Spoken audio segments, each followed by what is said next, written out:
Hello, everyone. I know many of you listen while falling asleep. Before you drift off, leave a comment telling me where you're watching from. And don't forget to like and subscribe. Now, let's get comfortable, relax, and dive into tonight's case. Albuquerque, New Mexico. A city nestled in the high desert, where the Sandia Mountains rise like ancient sentinels against endless blue skies. It's a place of stark beauty, where adobe architecture meets modern sprawl, where Route 66 cuts through the heart of downtown, and where the Rio Grande winds its way through the valley like a lifeline. For many, Albuquerque represents the American Southwest at its finest. Warm days, cool nights, green chile, and a unique blend of Native American, Hispanic, and Anglo cultures that creates something found nowhere else on Earth. It's a city of 500,000 people, with all the complexity that comes with urban life, yet it maintains an intimacy that larger cities often lose. People here know their neighbors. They recognize faces at the grocery store. They attend high school football games and celebrate quinceañeras and gather for family cookouts when the weather turns pleasant. But beneath this surface of normalcy, beneath the tourist attractions and the balloon fiesta and the Breaking Bad tours, Albuquerque harbors darker realities. Like many American cities, it struggles with poverty, addiction, and violence. Certain neighborhoods become places people avoid after dark. Certain streets earn reputations, and certain populations become invisible, their struggles and their very existence overlooked by the broader community. Among these invisible people are the sex workers who walk the streets of the war zone, Albuquerque's most notorious area, where desperation meets demand in the shadows between streetlights. For years, women disappeared from these streets. One by one, they vanished into the night, their absences noted by friends and family but rarely investigated with urgency. They were deemed transient, unreliable, involved in dangerous lifestyles. When someone living on society's margins goes missing, the assumption is often that they simply moved on, went to another city, got arrested elsewhere, or met some predictable end that doesn't warrant extensive police resources. This is the cruel mathematics of missing person investigations in America. Not all victims receive equal attention, and those already vulnerable become doubly victimized by a system that fails to protect them even in death. But on a cold February day in 2009, the hidden truth would finally surface in the most horrifying way imaginable. On the West Mesa, a barren stretch of desert on Albuquerque's western edge where the city yields to emptiness, where development dreams went to die, and where people sometimes went to dump their trash, a woman walking her dog made a discovery that would expose one of the most prolific serial murder cases in American history. What she found in that desolate landscape would confirm the worst fears of families who had spent years searching, hoping, praying for answers about their missing daughters, sisters, and mothers. The West Mesa would yield its terrible secret, and in doing so would force Albuquerque to confront an uncomfortable truth: a predator had been hunting in their midst for years, and nobody had noticed or cared enough to stop him. This is the story of the West Mesa Bone Collector, an unknown killer who murdered at least 11 women and buried them in shallow graves in the desert, where they remained hidden for years. It's a story of victims who deserved better, of families who refused to give up, of a community forced to reckon with its own blind spots, and of a mystery that, despite years of investigation and countless hours of detective work, remains unsolved to this day. The killer's identity is still unknown. His motives remain a matter of speculation, and somewhere possibly still in Albuquerque, possibly watching the coverage of his crimes, possibly hunting still, he remains free. The discovery happened on February 2, 2009. A Monday afternoon when the winter sun cast long shadows across the West Mesa. Christine Ross was out walking her dog in the enveloped area near 118th Street Southwest. One of those streets that existed more in theory than in practice, a paved road that led to nowhere in particular, cutting through empty lots and forgotten land. The West Mesa had long been earmarked for development, a place where Albuquerque's westward expansion would eventually reach, transforming desert into suburbs, emptiness into prosperity. Developers had platted streets and installed infrastructure in optimistic anticipation of a housing boom that never quite materialized. The result was a strange landscape of partial development, where street signs marked intersections of roads that went nowhere, where fire hydrants stood alone in the dirt, and where the occasional concrete foundation marked where someone once dreamed of building something. People used the area for various purposes. Some walked their dogs there, enjoying the open space and the views. Others used it as an informal dump, leaving behind old furniture, construction debris, and household trash rather than paying dump fees. Dirt bikers and ATV enthusiasts carved trails through the sagebrush and desert scrub. Teenagers sometimes went there to party, drink beer, and do the things teenagers do when they want privacy from adult supervision. It was, in short, a liminal space, neither truly wild nor truly civilized, existing in that awkward between state that characterizes the edges of many American cities. Christine's dog, as dogs often do, started acting strangely. It pulled toward something in the brush, nose working overtime, body language indicating it had found something interesting. Christine followed, probably expecting to find a dead animal or some particularly pungent piece of trash that had captured her pet's attention. What she found instead would haunt her for the rest of her life. There, partially exposed in the sandy soil, weathered by years of exposure to wind and sun and the occasional rain, was a human bone, not an animal bone. Not a piece of wood or debris that might resemble bone. An actual human bone, unmistakably so. The immediate response was what you would expect. Christine called the police, her probably shaking as she reported what she'd found. The Albuquerque Police Department responded, sending officers to confirm the discovery. They arrived expecting perhaps a single body, possibly a dumped homicide victim or someone who had died of exposure. What they found was so much worse. As investigators carefully searched the area around the initial discovery, they found more bones. And then more. Different bones from different bodies, scattered across the desert landscape like some macabre archaeological site. The police immediately secured the area and called in the New Mexico office of the medical investigator.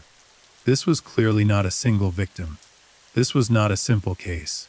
This was something unprecedented in Albuquerque's history, something that would require resource, expertise, and a careful, methodical approach. By the next day, the site had been transformed into an active crime scene, with yellow tape cordoning the large area, forensic anthropologists being called in, and investigators beginning the painstaking process of searching every inch of the desert landscape for evidence. The initial search area covered about 1/6 acres, but as more remains were discovered, that area would expand. Investigators used ground-penetrating radar and cadaver dogs to search for additional burial sites. They set up a grid system, methodically examining each square foot of earth. They sifted through sand and dirt, looking for bone fragments, personal effects, anything that might provide evidence or identification. It was slow, careful work, the kind that cannot be rushed, the kind that requires patience and attention to detail. And with each passing day, the scope of the horror became clearer. By February 4, just 2 days after the initial discovery, police confirmed they had found remains from multiple individuals. By the end of the first week, that number had climbed to at least 6 separate victims. The graves were shallow. Some bones had been scattered by animals or weather, and the bodies had been there long enough to be completely skeletonized. There was no soft tissue remaining, no clothing still intact, nothing that would make identification easy. These women had been buried in this desolate place and left to decompose, forgotten by everyone except perhaps the person who put them there. As the investigation continued through February, the body count kept rising. 7 victims. 8, 9. The national media began to pick up the story. Cable news networks sent reporters to Albuquerque.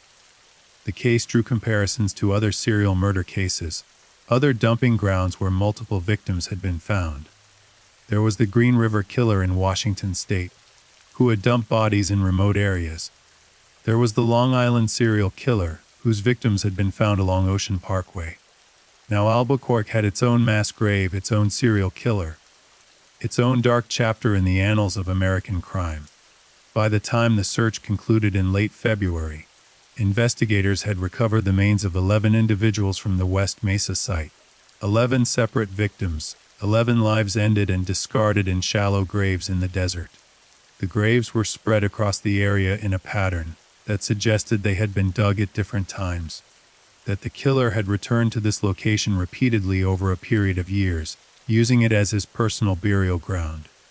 Some graves were close together, others more spread out, but all were within the same general area, suggesting the killer was comfortable here, familiar with the landscape, confident he wouldn't be disturbed. The search also uncovered a fetus, found with one of the victims, indicating that at least one of the women had been pregnant when she was killed. This detail added another layer of tragedy to an already devastating situation. Not only had 11 women been murdered, but an unborn child had died as well, never given the chance to draw a single breath, killed before birth by the same hand that had killed its mother. The investigation now faced its first major challenge: identification. The bodies were completely skeletonized, with no fingerprints to process, no facial features to recognize, no ID cards in pockets. The investigators would have to rely on forensic anthropology, dental records, and DNA testing to determine who these women were. They began by examining the bones themselves, which could provide information about age, race, approximate height, and sometimes identifying characteristics like old injuries or surgical procedures that might show up in medical records. The Office of the Medical Investigator worked with forensic anthropologists to create biological profiles for each victim. They determined that all 11 victims were female. They ranged in age from teenagers to women in their 30s.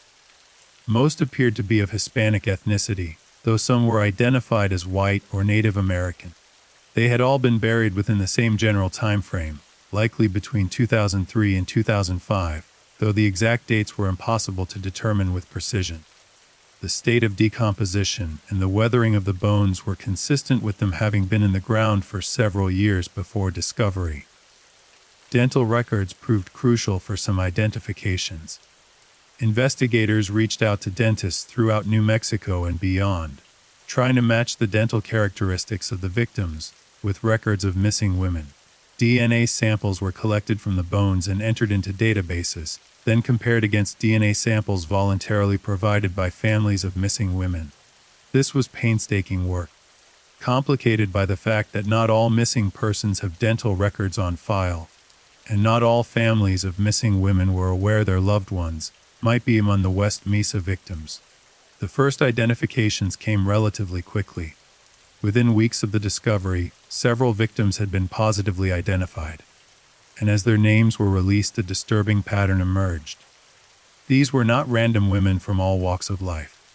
These were women who had been involved in street-level prostitution in Albuquerque, many of them working in the area known as the War Zone, an industrial and commercial district along Central Avenue, and the surrounding streets where sex work and drug activity were common. Many had struggled with addiction. Many had been arrested multiple times on prostitution or drug charges. Many came from troubled backgrounds, with histories of abuse, poverty, and trauma.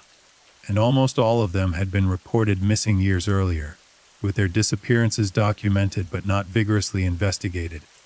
Their families had filed missing persons reports, had called police repeatedly asking for updates, had searched on their own, had posted flyers and made appeals on local news.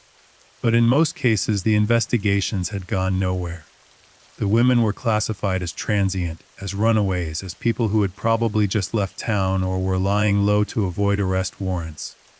The resources that might have been devoted to finding them were allocated elsewhere, to victims deemed more sympathetic, more worthy, more likely to generate public pressure for results.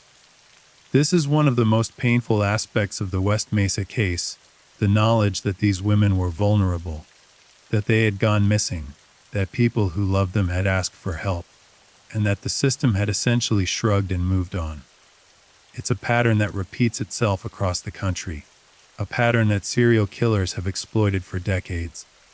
Choose victims that society doesn't value, victims whose disappearances won't generate headlines or public outcry, victims who can vanish without anyone in power caring enough to notice the pattern. Gary Rigway, the Green River Killer, specifically targeted sex workers and runaways for this reason.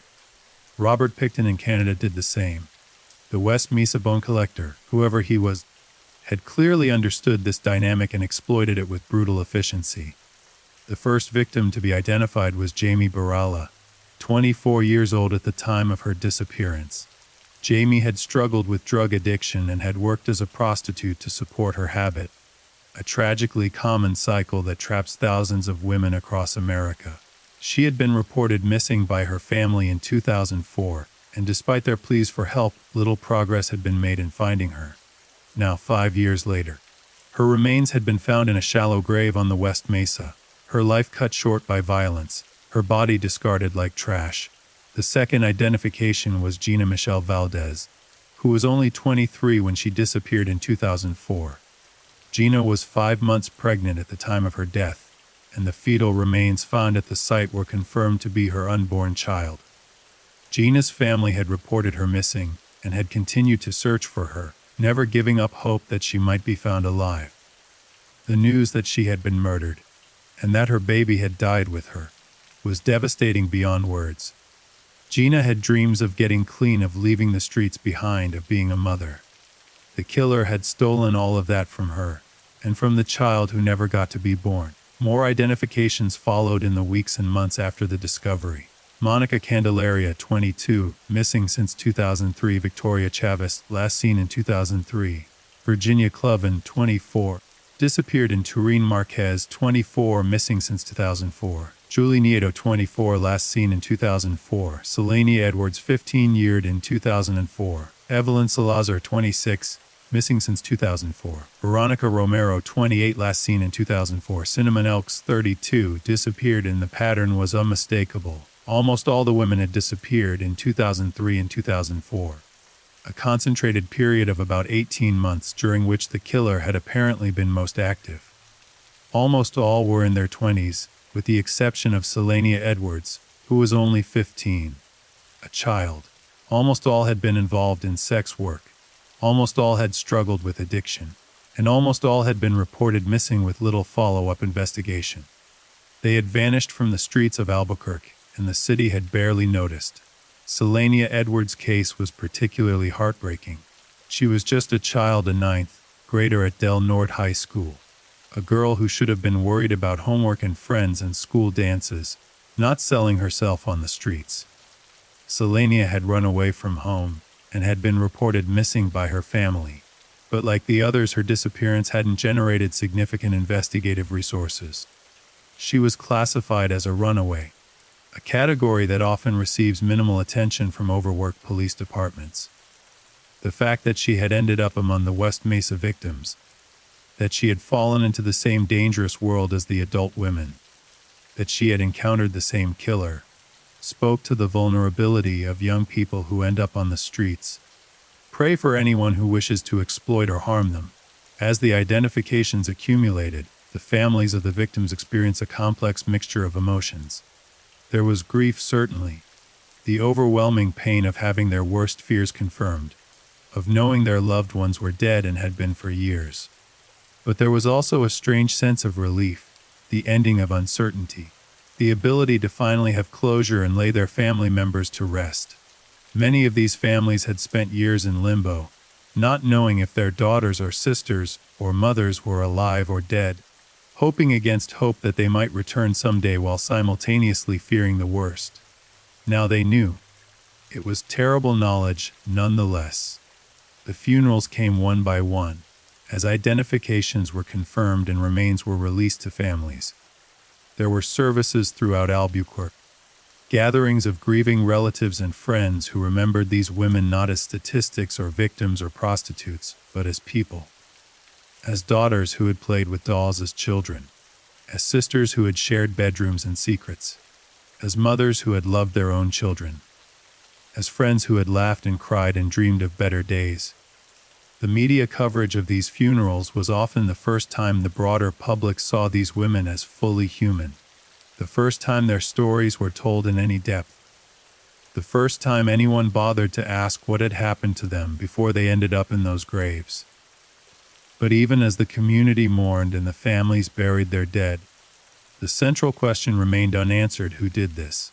Who was the West Mesa bone collector?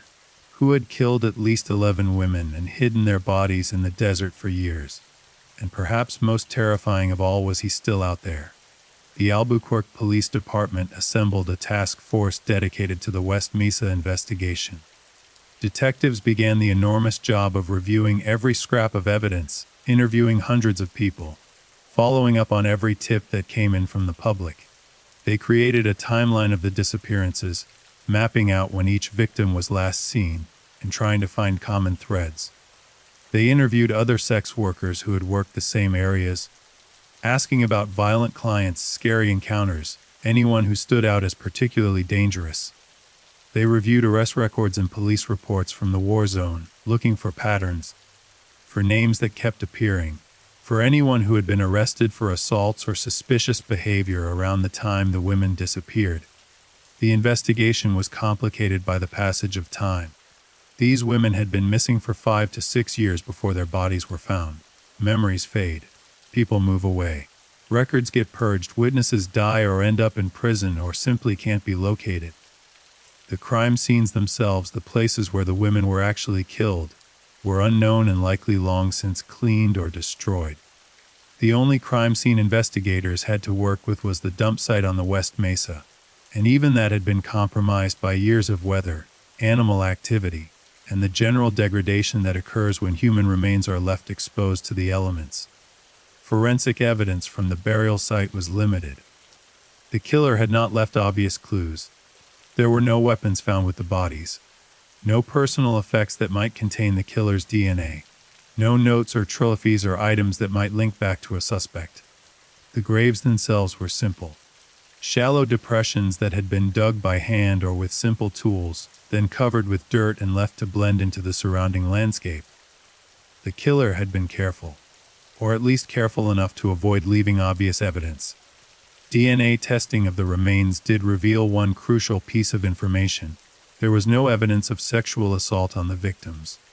This was determined through the absence of foreign DNA on the bones, and through the pattern of burial, which didn't suggest the kind of posing or arrangement sometimes seen in sexually motivated serial murders. This was interesting from an investigative standpoint, because it suggested the killer's motive might not have been sexual gratification, the most common motive in serial murders. Instead, he might have been motivated by anger, by a desire for control, by hatred of the women themselves or what they represented, or by some other psychological drive that investigators could only speculate about. The detectives also examined the dump site itself for clues about the killer's knowledge and habits.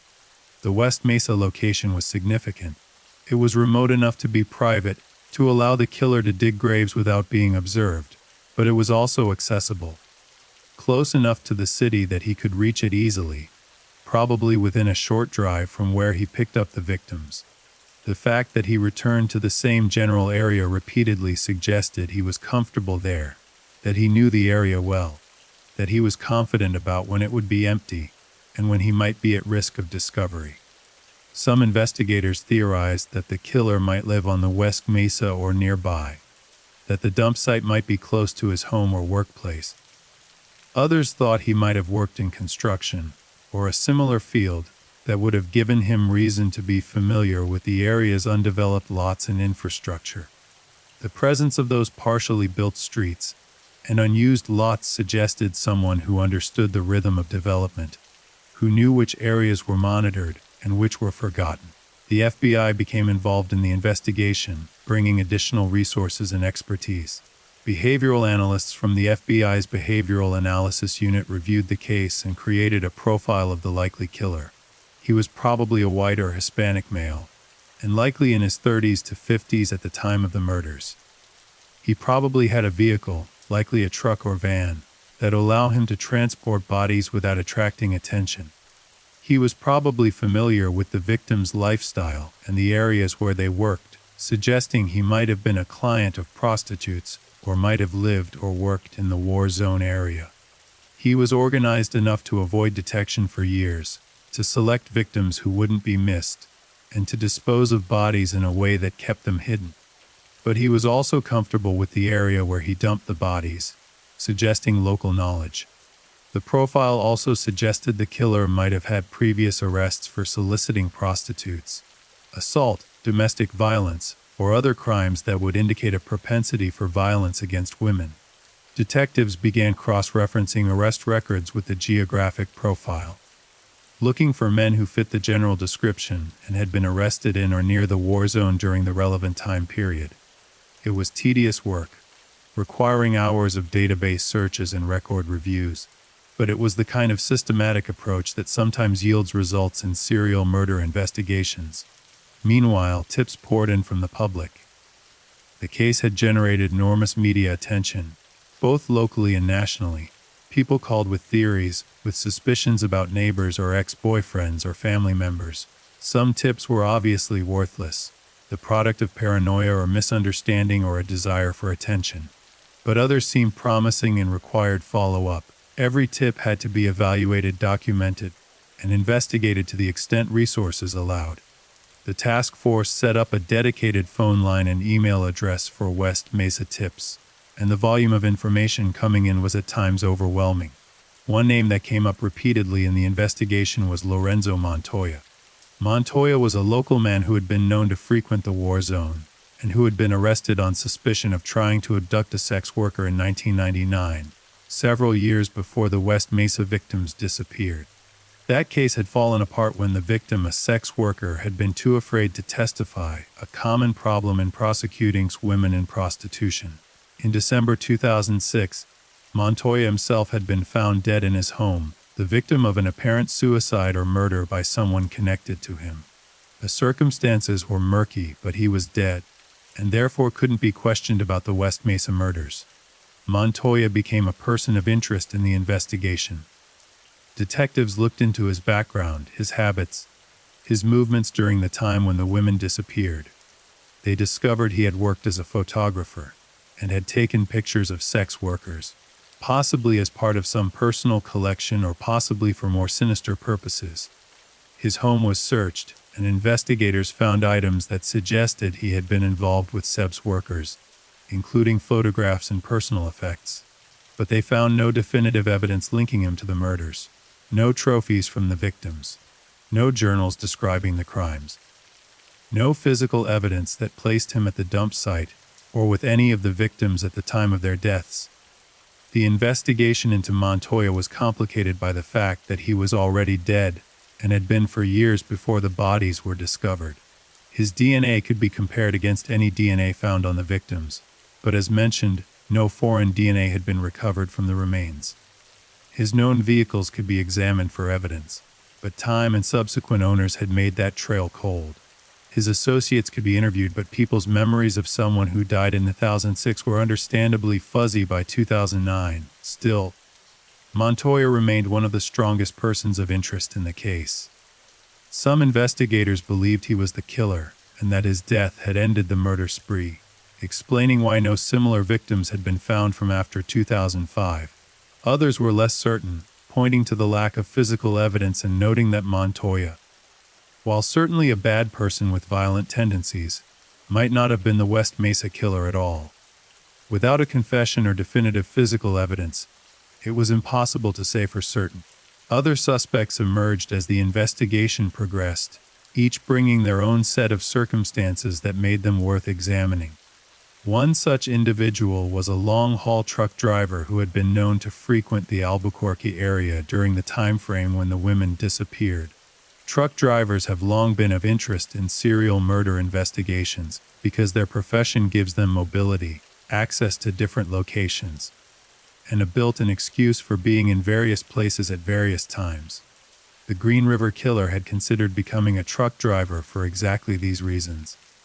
Other serial killers throughout American history have used their trucking jobs as cover for their crimes, picking up victims in one state and disposing of bodies in another, making it difficult for investigators to connect the dots. This particular truck driver had been arrested in the past for soliciting prostitutes and had a history of violence against women, including domestic assault charges filed by an ex-wife.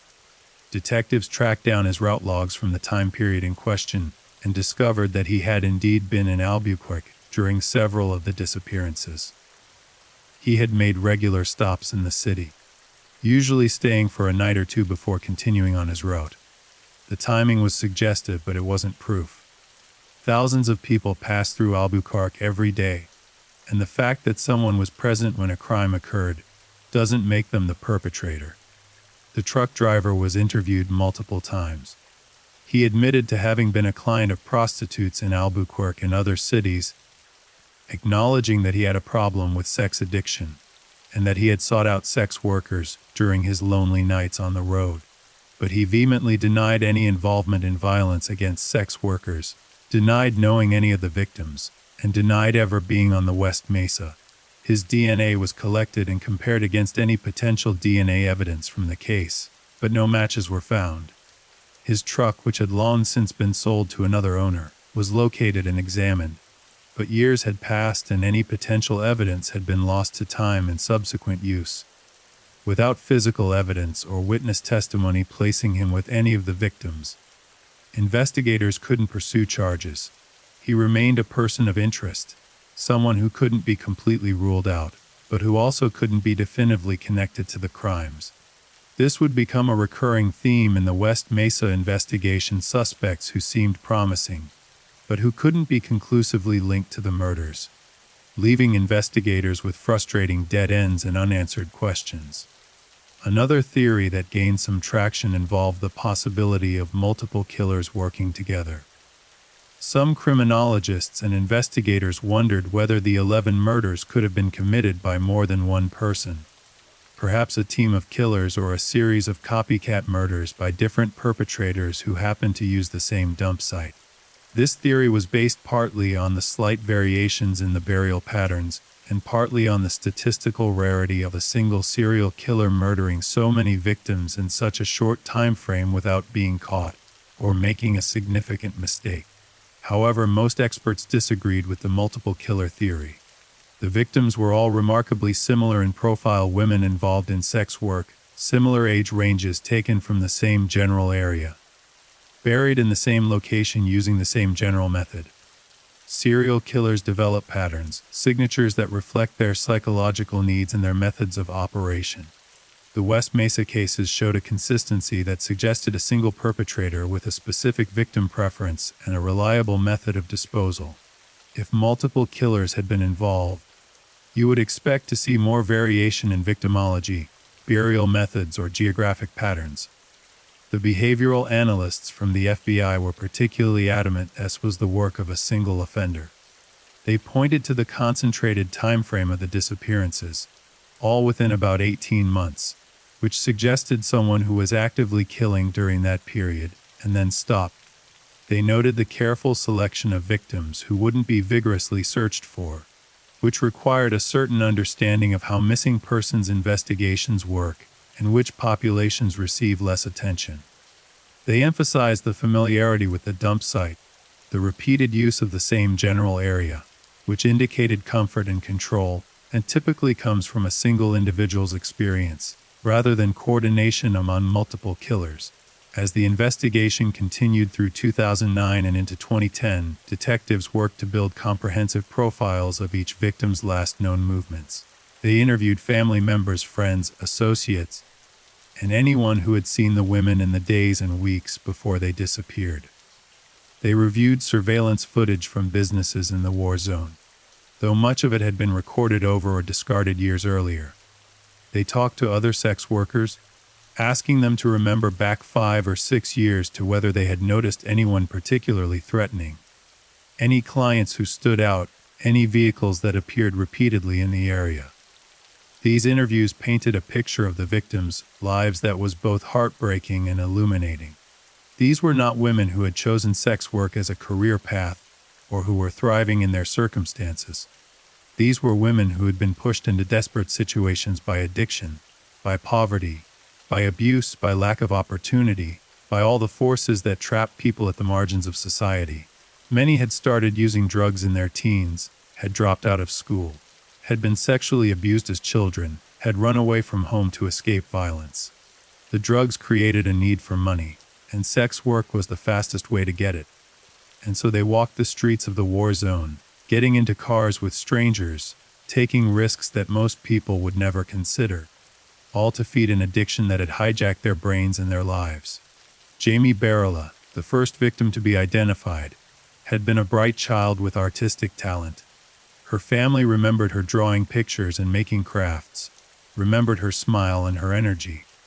But Jamie had fallen in with the wrong crowd in high school, had started experimenting with methamphetamine, and had quickly spiraled into addiction. By her early 20s, she was living on the streets, estranged from her family, supporting her habit through prostitution. Her mother had tried to help her, had begged her to get treatment, had offered to pay for rehab, but Jamie's addiction was too strong. She would disappear for weeks at a time, then show up asking for money or a place to sleep. The last time her family saw her was in early 2004, when she had stopped by her mother's house looking thin and sick. She promised she would get clean, promised she would come back. She never did. Gina Michelle Valdez, pregnant at the time of her death, had actually been trying to get off the streets when she disappeared.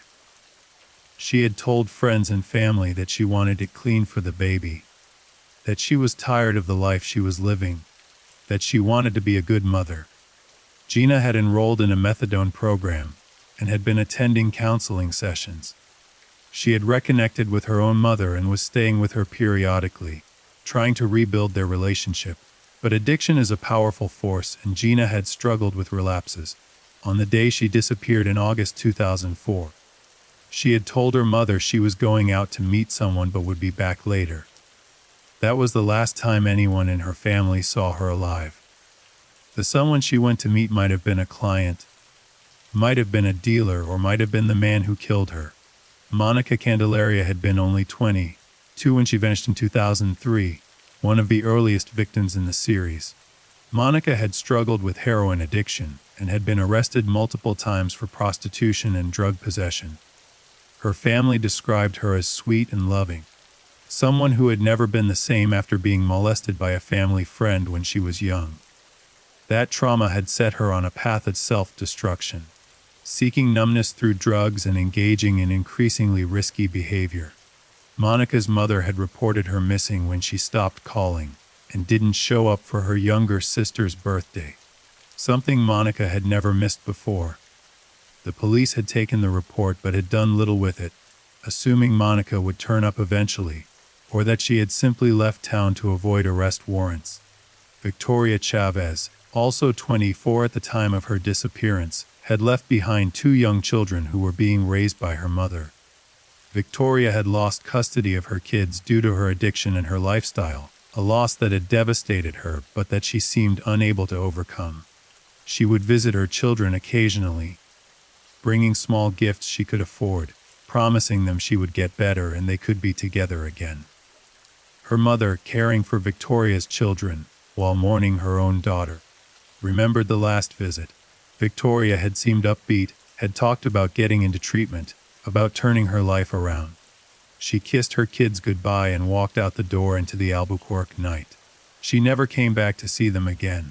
Virginia Cloven, another 24-year-old victim, had been adopted as a child and had struggled with feelings of abandonment her entire life.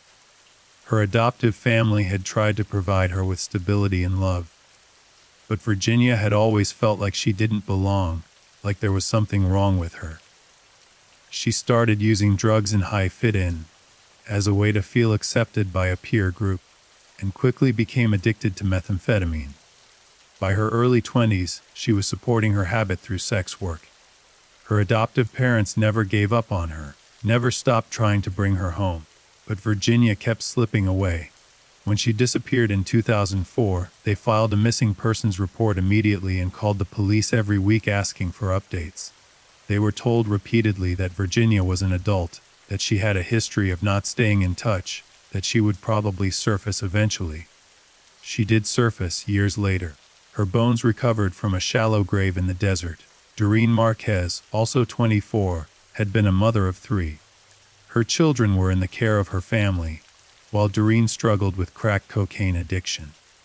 Friends described her as someone who was always smiling despite her circumstances, someone who tried to stay positive even when things were at their worst. Doreen worked the streets of the war zone regularly, and was known to other sex workers in the area. She was last seen getting into a vehicle on Central Avenue in late 2004. Other workers saw her climb into what was described as a dark-colored pickup truck, a detail that would prove frustratingly common and difficult to trace. Thousands of dark-colored pickup trucks existed in Albuquerque at the time. Without a license plate number or more specific description, this lead went nowhere. Julie Nieto, another 24-year-old victim, had been raised by her grandmother after her own mother died when Julie was young. Her grandmother had tried her best to provide structure and discipline, but Julie had rebelled, acting out as a teenager and eventually falling into drug use.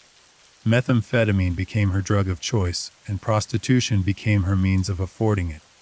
Julie's grandmother reported her missing in 2004 after Julie failed to show up for Thanksgiving dinner, something that concerned her grandmother deeply because Julie, despite everything, usually managed to make it to family gatherings.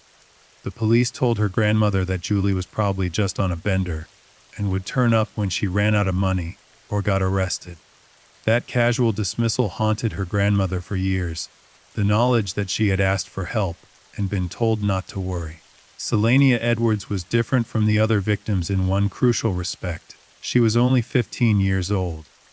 While the other victims were women in their 20s and 30s who had been involved in sex work for years, Selenia was a child who had only recently run away from home.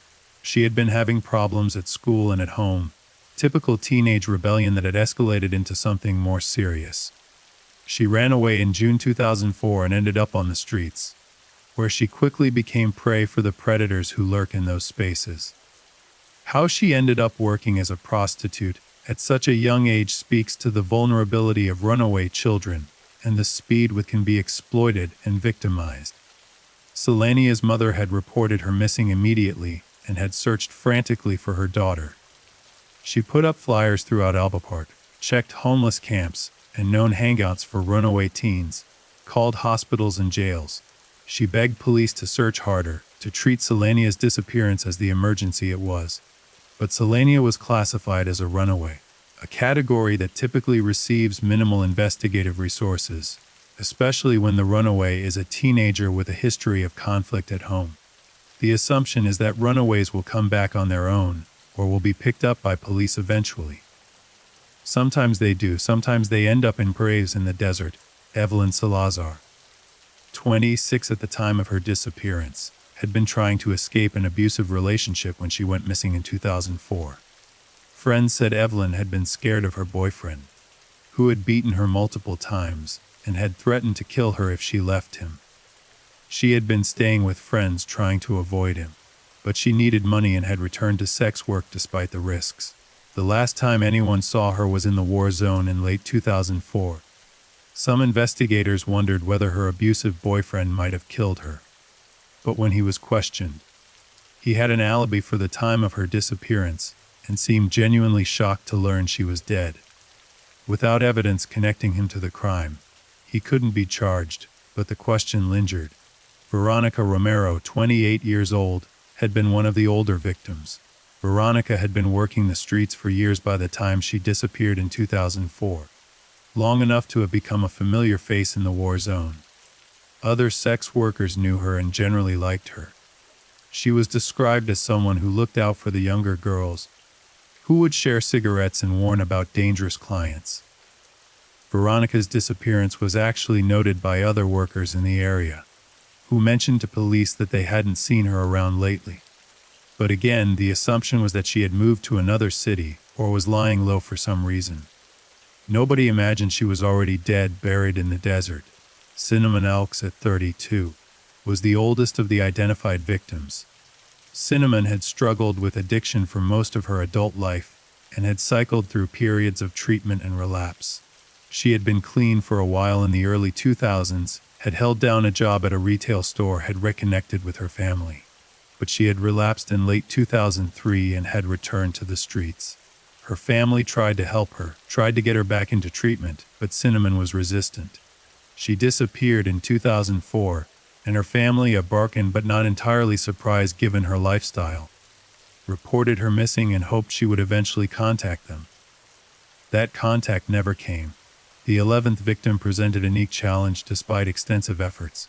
Investigators were unable to identify her. Her remains were analyzed, her biological profile was created, Her DNA was entered into databases, but no match was ever found. No missing persons report seemed to correspond to her. No family came forward to claim her. She became known as Jane Doe, a woman with no name, no history, no one to mourn her. This is perhaps the saddest outcome imaginable, to die violently and be buried in an unmarked grave with no one even knowing who you were. The unidentified victim remains in the custody of the Office of the Medical Investigator, her bones stored in a secure facility, waiting for someone to give her back her name. The fact that one victim remains unidentified suggests several possibilities. She might have been from out of state, someone who had come to Albuquerque and disappeared before establishing any connections or records. She might have been using a false identity while alive, making it impossible to match her remains to missing persons reports filed under a different name. She might have been someone whose family never reported her missing, either because they didn't know she was in trouble or because they had given up on her years earlier. Or she might have been someone whose missing persons report was filed in a different jurisdiction, in a database that hasn't been properly cross-referenced with the West Mesa evidence. As investigators compiled these victim profiles and tried to find connections among them, patterns emerged. All the women had worked in the same general area, the war zone along Central Avenue and the surrounding streets. All had been vulnerable, either due to addiction, youth, or desperate circumstances. All had disappeared during evening or nighttime hours, the times when sex workers are most active, and when the streets are darkest and most dangerous. And all had apparently gotten into a vehicle with someone, likely believing it was a client seeking their services, not knowing they were climbing into a vehicle with their killer. The question of how the killer selected his victims became a focus of the investigation. Did he cruise the war zone looking for specific types of women? Did he have a preference for certain physical characteristics? Or was his selection more opportunistic, taking whoever was available and vulnerable at the moment he was hunting? The similarity in the victims' ages and circumstances suggested some degree of preference, but within that general category, there was variation. Some victims were white, some were Hispanic, some were Native American, some were short, some were taller. Some had been working the streets for years, while Selene Edwards had been out there for only a short time. Detectives interviewed numerous sex workers who had been working the war zone during the time frame when the victims disappeared, asking them about scary encounters, about clients who had become violent or who had said disturbing things. These interviews revealed a disturbing truth: violence against sex workers was common, so common that it was almost normalized. Women reported being beaten, raped, robbed, threatened with weapons, and subjected to all manner of abuse by clients. They reported this matter-of-factly as an occupational hazard, something that came with the territory. Most of them didn't report these attacks to police, either because they didn't think police would care about crimes against prostitutes, or because they themselves had warrants and were afraid of being arrested if they went to the police station. This culture of violence and the lack of protection for sex workers created the perfect hunting ground for a predator. A man who wanted to hurt women could pick up sex workers, assault them, and face minimal risk of consequences, because the victims wouldn't report the crimes and police wouldn't investigate even if they did.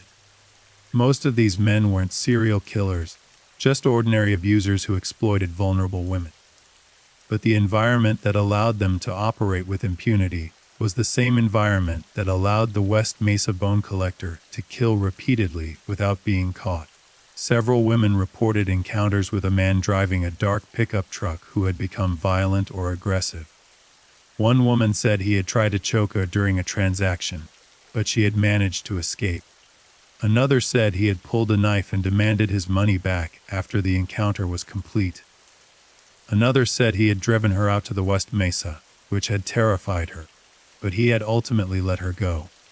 These reports were taken seriously and investigated, but the descriptions were vague and the timeline was uncertain. Was this the same man in each case? Was it the West Mesa killer, or just another violent client among many? Without license plate numbers or more detailed descriptions, these leads were difficult to pursue. The geographic profiling of the case suggested that the killer likely lived or worked in the western part of Albuquerque, possibly near the West Mesa itself. The dump site was not random. It was a location the killer knew well and trusted. He had returned there multiple times over a period of months or years, confident that he could dig graves, dispose of bodies, and leave without being observed. This kind of confidence typically comes from familiarity. People tend to operate in areas they know, where they understand the rhythms and patterns, where they can predict when they'll be alone and when they might encounter others. Investigators obtained maps and plotted the locations where the victims were last seen, the routes between those locations and the West Mesa, and the areas where suspects lived or worked. They used computerized geographic profiling software to identify the most likely areas where the killer might reside, based on the cluster of dump sites and the locations where victims were picked up. The analysis suggested several neighborhoods on the west side of Albuquerque as the most probable areas, but this still left a large geographic region and thousands of potential suspects. One investigative approach involved reviewing traffic camera footage and license plate reader data from the time frame when the women disappeared. The theory was that the killer would have driven from the war zone to the West Mesa multiple times, likely using one of several main routes, and that his vehicle might have been captured on camera. However, this approach was hampered by several factors. First, many of the cameras that existed in 2009 hadn't existed in 2002 or 2004 when the crimes occurred. Second, even where footage from the relevant time period existed, much of it had been recorded over or had degraded beyond usefulness. Third, the sheer volume of vehicles traveling those routes made it impossible to identify which ones might be connected to the crimes, without already having a suspect vehicle to look for. Another avenue of investigation involved examining the possibility that the killer had interacted with law enforcement during the time frame of the murders. Many serial killers have had contact with police for minor offenses during their active periods. Some are pulled over for traffic violations. Some are questioned as witnesses to other crimes. Some are even arrested for unrelated offenses but are released before anyone realizes they're connected to more serious crimes. Detectives reviewed police reports from the war zone during 2003 and 2004. Looking for any incidents that might be connected, they found several interesting cases. There was a man who had been arrested for assault on a sex worker in 2003, but had been released when the victim declined to press charges. There was a vehicle stop where the driver had been found with rope and duct tape in his truck, items that had made the officer suspicious, but not enough for an arrest. There was a domestic violence call where the suspect had fled and was never identified. Each of these incidents was investigated further, but none led to a definitive connection to the West Mesa murders.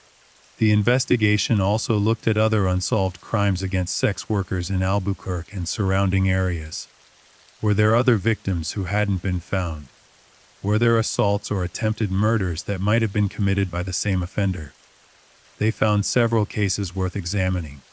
There was an attempted strangulation in 2002, where a sex worker had been attacked by a client but had fought him off and escaped. There was a Jane Doe found dead in a motel room in 2005, cause of death uncertain, who might or might not be connected. There were several missing persons cases involving sex workers from adjacent years, both before 2003 and after 2005, that couldn't be definitively ruled in or ruled out as West Mesa victims. This raised a chilling question: were there more victims? The 11 women found on the West Mesa represented the victims that had been discovered, but was it possible the killer had buried bodies in other locations? Was it possible he had started killing before 2003 or continued after 2005? The concentration of disappearances in 2003 and 2004 suggested that was his most active period, but serial killers often have careers that span many years, with periods of high activity interspersed with dormant periods. Ground-penetrating radar searches were conducted in other areas of the West Mesa, and in similar vacant lots around Albuquerque, looking for additional burial sites. These searches turned up nothing, no evidence of other graves, but that didn't definitively prove there weren't more victims elsewhere. The desert is vast, and the potential dump sites are nearly infinite. A methodical search of every possible location would require resources and time that the investigation simply didn't have. As the investigation stretched into 2011 and beyond, public attention began to wane. The initial shock and media frenzy gave way to a slow, grinding investigation that produced few headlines and fewer answers. The task force remained active, but resources were gradually reduced as time passed and leads dried up. Detectives continued to work the case, following up on tips and new information, but the trail had gone cold. The killer, whoever he was, had left few clues and had seemingly vanished, either by stopping his crimes, leaving the area, being incarcerated for other offenses, or dying. The theory that the killer might have died or been imprisoned gained traction as the years passed without new victims being discovered. Serial killers don't typically just stop killing voluntarily. The compulsion that drives them, the psychological need that murder fulfills, doesn't simply go away. When a serial killer's known murder spree ends abruptly, there's usually a reason. Sometimes they're caught for their crimes. Sometimes they're imprisoned for unrelated offenses. Sometimes they move to a different geographic area and continue killing there, creating a new cluster of victims that investigators in the original location never connect to their case. And sometimes they die either through suicide, accident, or natural causes, taking their secrets to the grave. Lorenzo Montoya's death in December 2006 fit this timeline intriguingly well. The West Mesa victims had all disappeared in 2003 and 2004, with the last known disappearance occurring in late 2004. If Montoya had been the killer, his death in 2006 would explain why no similar victims had after 2005. The timeline was suggestive, and investigators devoted considerable resources to examining whether Montoya could be conclusively identified as the West Mesa bone collector. Montoya had lived in Albuquerque his entire life, and was 52 years old at the time of his death. He had worked various jobs throughout his life, including as a photographer, which gave him access to cameras and darkroom equipment. Some investigators theorized that he might have photographed his victims, either before or after their deaths, as a way of commemorating his crimes and maintaining control over them even after they were buried. Many serial killers take trophies or create records of their crimes, items they can revisit to relive the experience and feed their compulsion. When investigators searched Montoya's home after identifying him as a person of interest, they found numerous photographs of women, some of whom appeared to be sex workers based on their appearance and the settings of the photos. Some of these photographs were explicit, showing women in various states of undress or engaged in sexual acts. Others were more innocuous, seemingly candid shots of women on the street or in public places. The investigators attempted to identify the women in these photographs, hoping to find connections to the West Mesa victims or to discover other potential victims who might not have been reported missing. Several of the women in Montoya's photographs were identified and located. They were interviewed and asked about their relationship with Montoya and whether he had ever been violent or threatening toward them. Most confirmed that Montoya had hired them for sexual services and had paid them to pose for photographs. Some described him as odd or creepy but not overtly violent. A few reported that he had made them uncomfortable with strange requests or comments, but none reported that he had assaulted them or threatened them with serious harm. This was interesting but not conclusive. Many serial killers are able to control their violent impulses in some situations, while giving in to them in others. The fact that Montoya hadn't attacked all the women he encountered didn't mean he wasn't capable of murdering the West Mesa victims. More concerning were the photographs of women who couldn't be identified. These images showed women who matched the general description of the West Mesa victims: young, appearing to be involved in sex work, photographed in settings that suggested Albuquerque locations. Despite extensive efforts to identify these women through facial recognition, comparison with missing persons photos, and public appeals asking the women themselves or anyone who knew them to come forward, several remained unidentified. Were these women who had simply moved away from Albuquerque and never heard about the investigation? Were they women who had died of other causes and whose connection to Montoya was never discovered? Or were they additional victims whose bodies had never been found? The The question of Montoya's death also raised investigative questions. He had been found dead in his home under circumstances that were initially ruled ambiguous. There was some evidence suggesting suicide, including a note, but there were also aspects of the scene that seemed inconsistent with suicide. Some investigators wondered whether Montoya had been murdered, possibly by someone who knew about his crimes and wanted revenge, or possibly by an accomplice who feared Montoya might expose them. The investigation into Montoya's death had never been fully resolved, and the passage of time made it unlikely that definitive answers would ever emerge. Montoya's vehicle history was examined. Over the course of his life, he had owned several vehicles, including trucks and vans that would have been capable of transporting bodies. Investigators tried to track down these vehicles to examine them for evidence, but most had long since been sold, and eventually scrapped. The few that could be located were examined, but after years of use by subsequent owners, any evidence that might have existed had been lost. Without physical evidence from a vehicle or from Montoya's residence linking him to the victims or the dump site, the case against him remained circumstantial. The DNA evidence, or lack thereof, was particularly frustrating.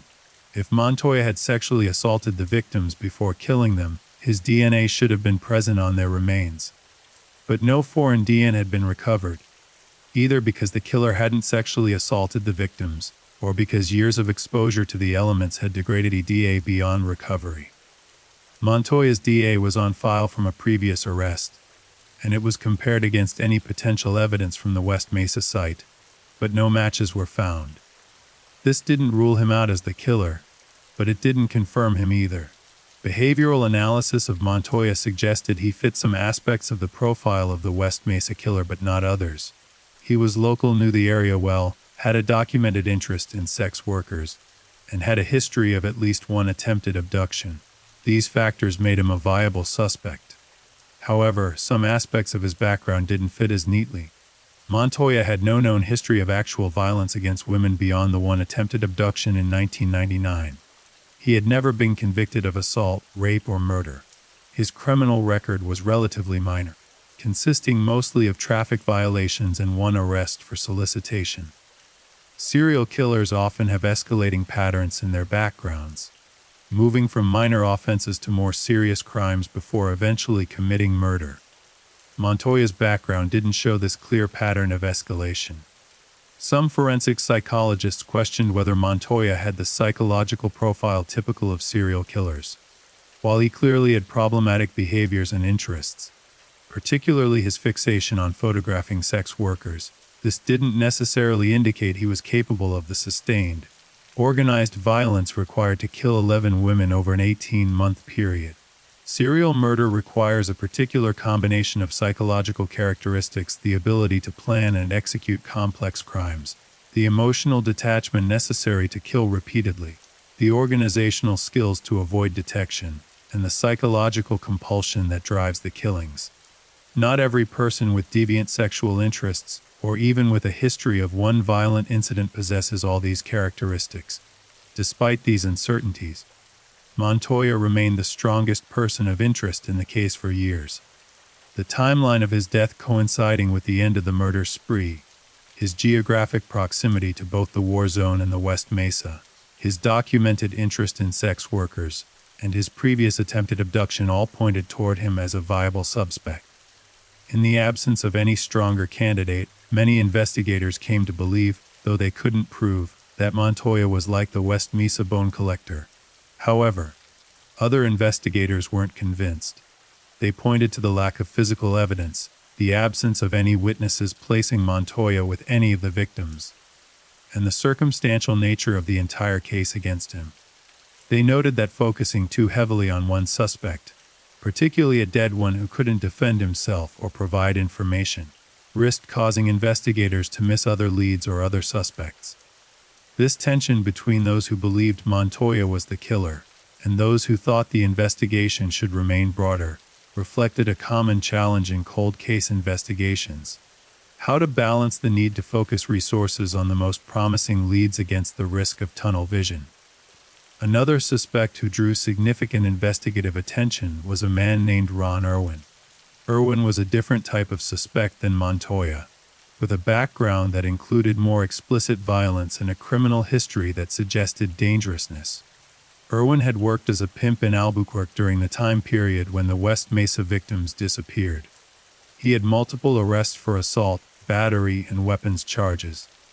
Several women had accused him of violence, including beatings and sexual assaults. Though many of these cases had been dismissed, victims failed to cooperate with prosecutors, a common pattern when the victims are sex workers who fear retaliation. What made Irwin particularly interesting as a suspect was witness testimony from several sex workers who reported that he became increasingly violent in the early 2000s. One woman told investigators that Irwin had beaten her nearly to death in 2003, choking her until she lost consciousness, only stopping when someone interrupted them. She had been too afraid to report the incident to police at the time, but years later, when the West Mesa bodies were discovered, she came forward with her story. Other women reported similar incidents, describing Irwin as someone with a hair-trigger temper who seemed to enjoy inflicting pain. Irwin's geographic history also aligned with the case. He had lived in Albuquerque during the entire period when the women disappeared. He was known to frequent the war zone area, where he recruited and managed sex workers. He had access to vehicles, including a truck that matched general descriptions provided by some witnesses who had seen victims getting into vehicles. And he had left Albuquerque in late 2005, moving to another state, which could explain why the murders had stopped. Investigators attempted to interview Irwin multiple times, but he refused to cooperate. He invoked his right to remain silent and retained an attorney who advised him not to speak with police about the West Mesa case or anything else.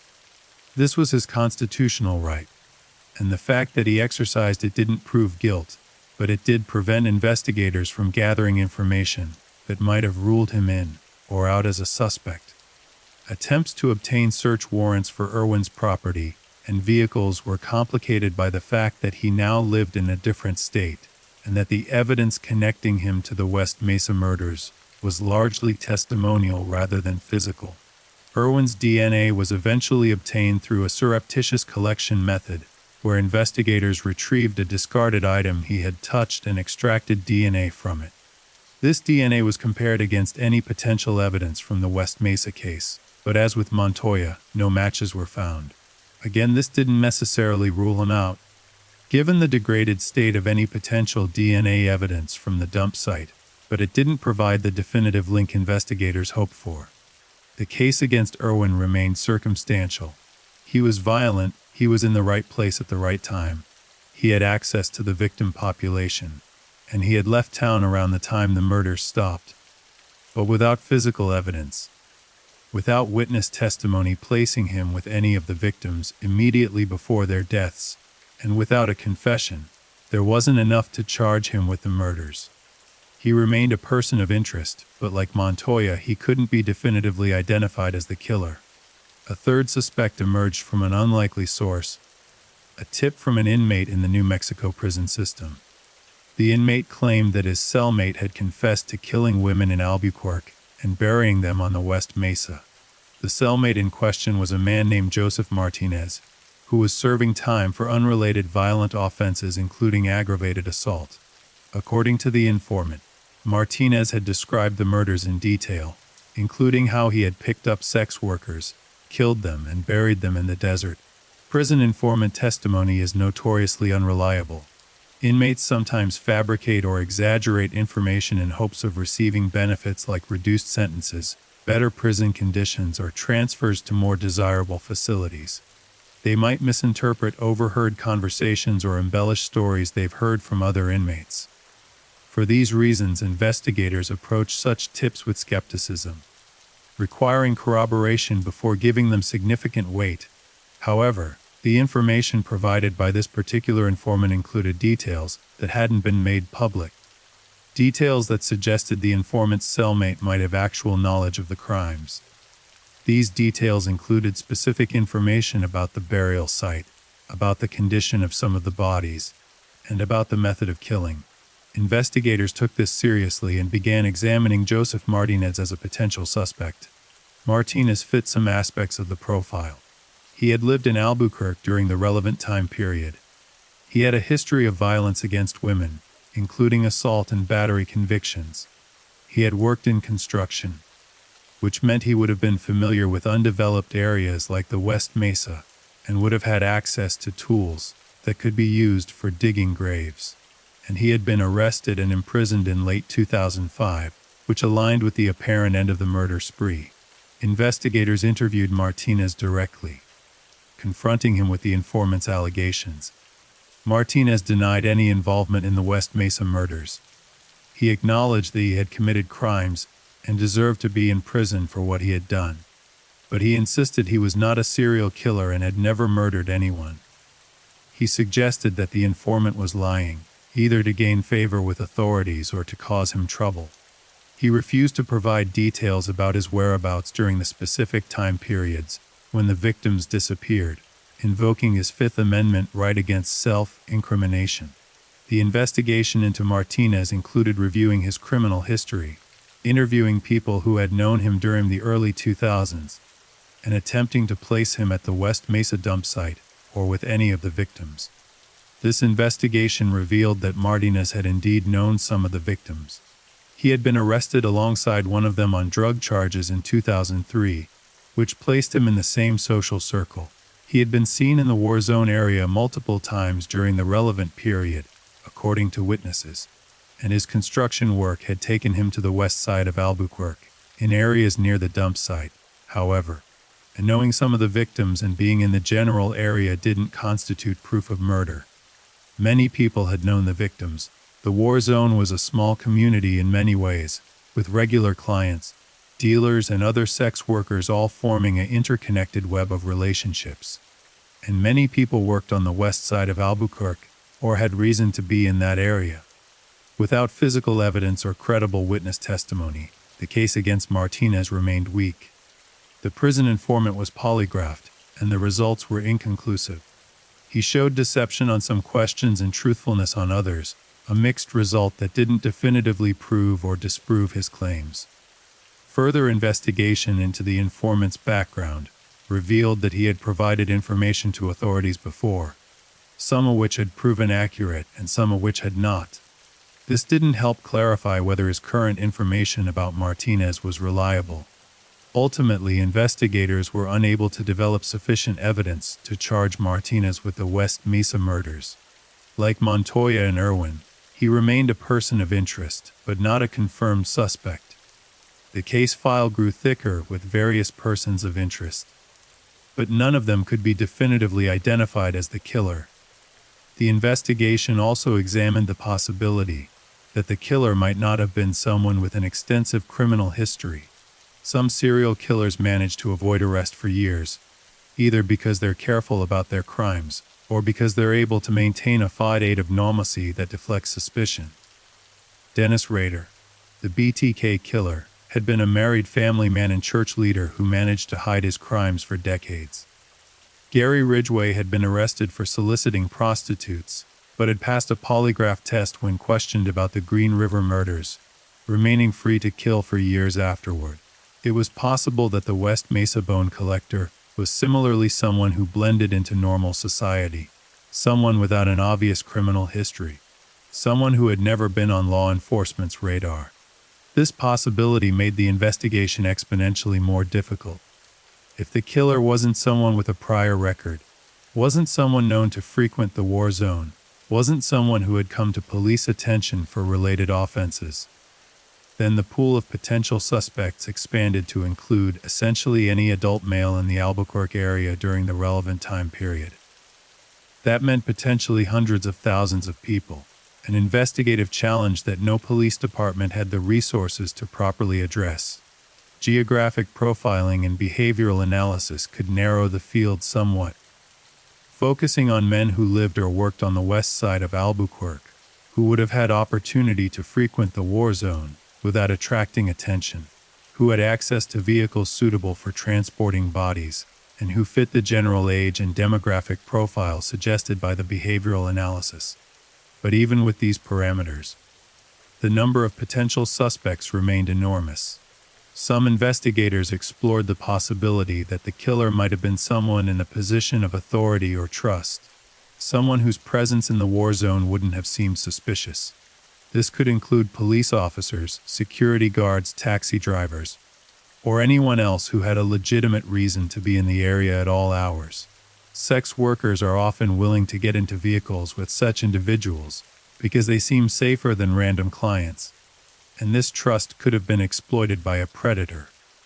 The idea that a police officer might be the killer was particularly disturbing, but couldn't be dismissed out of hand. There have been cases of law enforcement officers who committed serial murders while using their authority to access and control victims. Gerard Schieffer in Florida had been a sheriff's deputy who used his position to kidnap and murder women. Joseph D'Angelo, the Golden State Killer, had been a police officer during some of his crimes. The possibility that a badge and uniform might have given the West Mesa Killer access to his victims was explored, with investigators reviewing the records and backgrounds of officers who had worked in or near the war zone during the relevant period. This aspect of the investigation was handled delicately, as accusations against law enforcement officers without solid evidence could damage careers and undermine public trust. Investigators looked for patterns of suspicious behavior. Officers who had been in the area frequently during the time periods when victims disappeared, anyone who had been accused of misconduct with sex workers, or who had exhibited unusual interest in the West Mesa case. Nothing definitive emerged from this line of inquiry, but it couldn't be completely ruled out either. Taxi drivers and ride-share providers, though the latter were less common in the early 2000s than they are today, were also examined. Several taxi drivers had been arrested over the years for assaulting sex workers or attempting to rob them. None of these individuals appeared to be viable suspects for the serial murders, but their existence demonstrated that people in these professions did sometimes prey on vulnerable women. Investigators reviewed taxi company records, looking for drivers who had worked the relevant areas during the relevant times, and interviewed drivers who were still in the business and remembered the early 2000s. Some provided useful information about the general environment and the risks sex workers faced, but none provided specific information that advanced the murder investigation. As the investigation continued through the 2010s, advancing technology offered new possibilities for solving the case. Genetic genealogy, the technique that had led to the capture of the Golden State Killer in 2018, represented a potential breakthrough.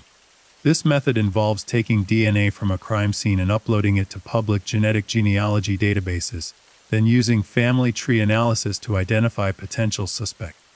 If the West Mesa bone collector had left DNA at the scene, and if that DNA was of sufficient quality to be analyzed, and if the killer had relatives who had submitted their DNA to genealogy databases, then this technique might finally reveal his identity.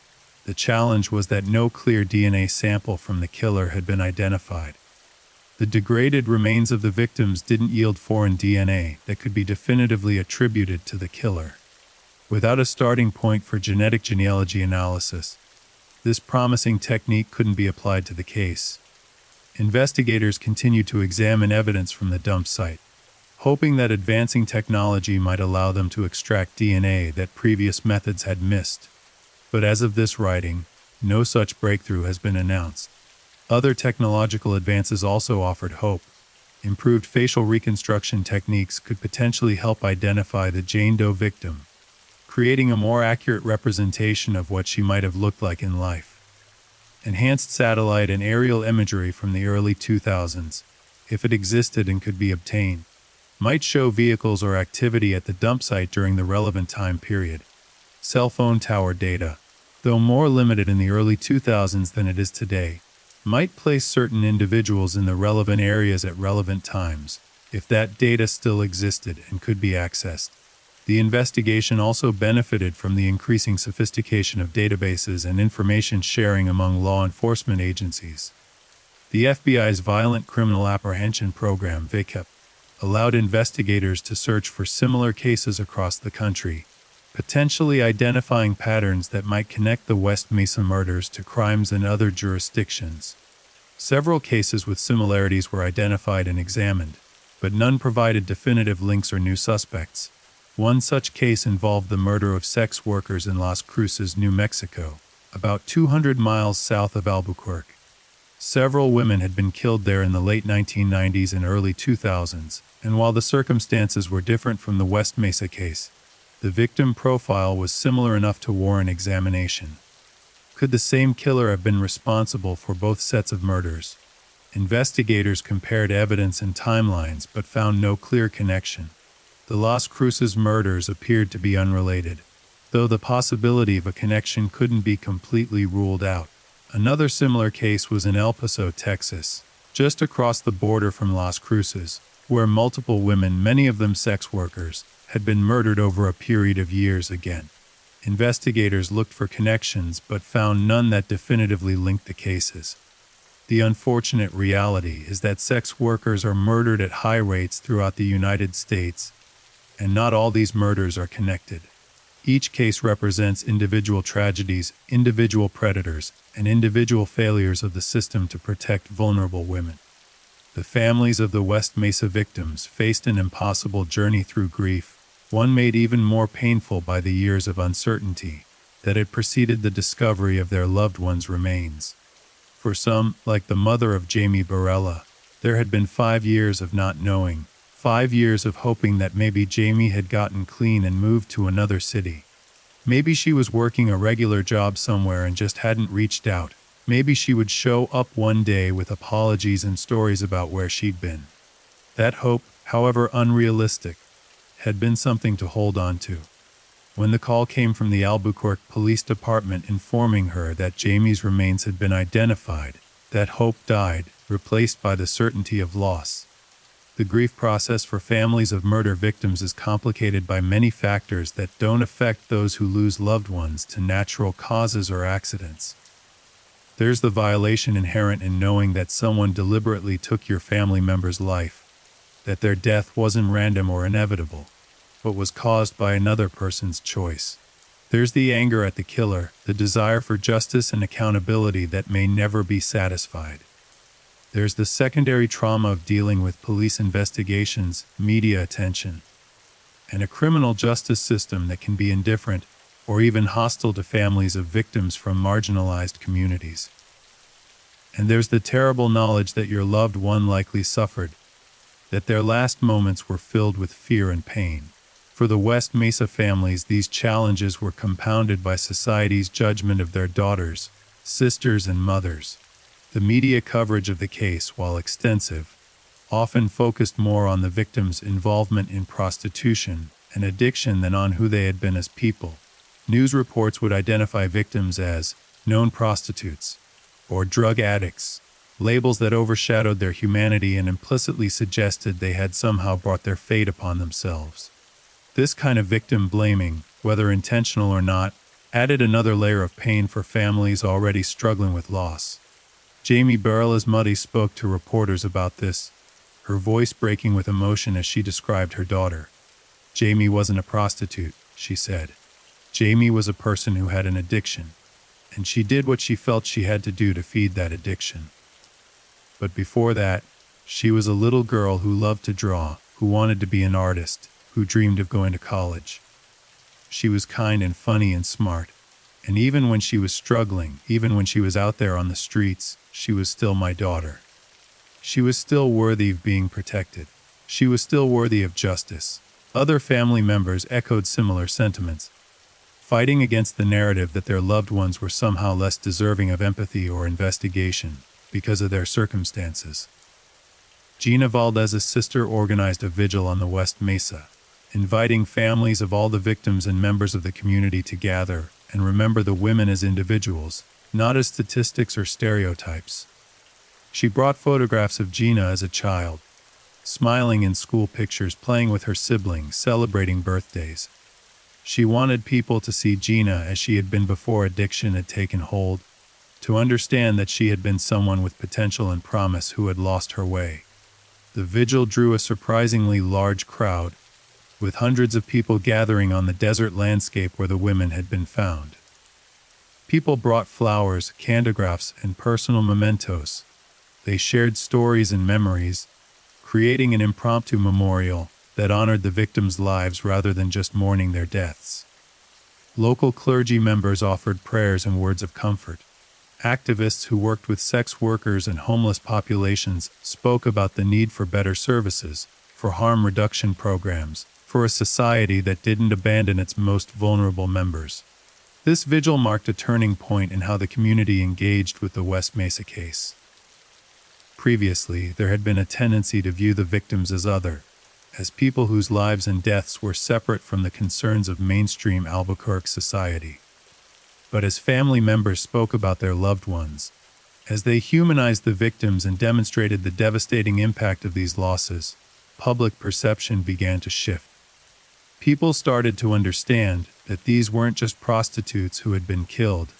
These were daughters and mothers and sisters who had been murdered.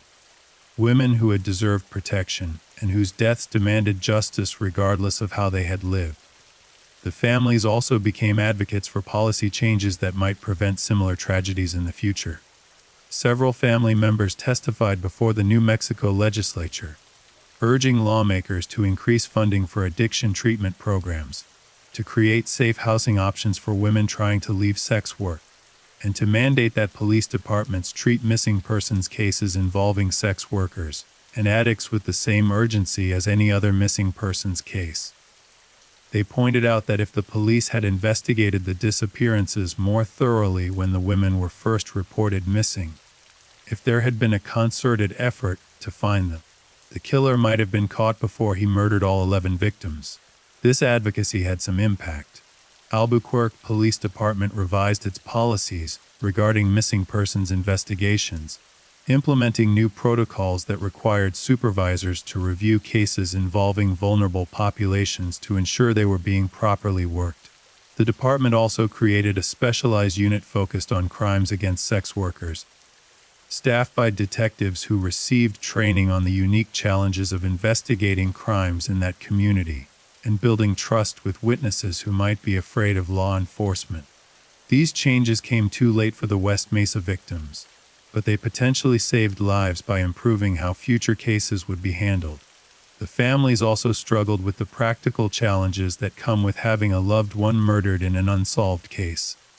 There was no trial to attend, no opportunity to face the killer in court and tell him about the pain he had caused. There was no conviction that might provide a sense that justice had been served. There was just an ongoing investigation that seemed to produce few results, a slow accumulation of years without answers or accountability.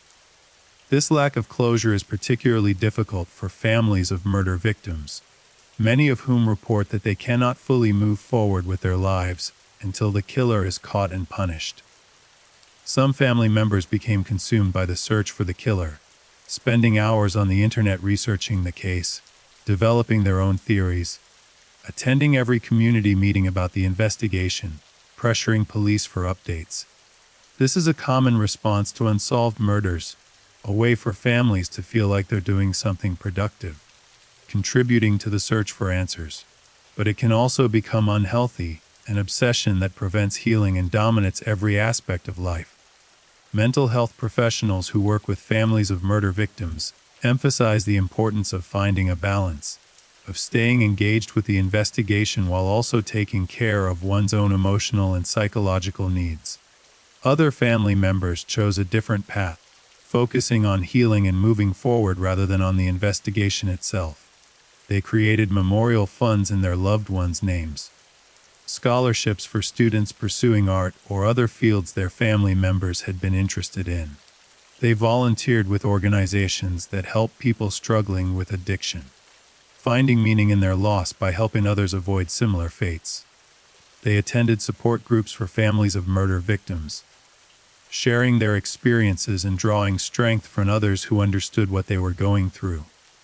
The community response to the West Mesa case extended beyond the immediate families of the victims.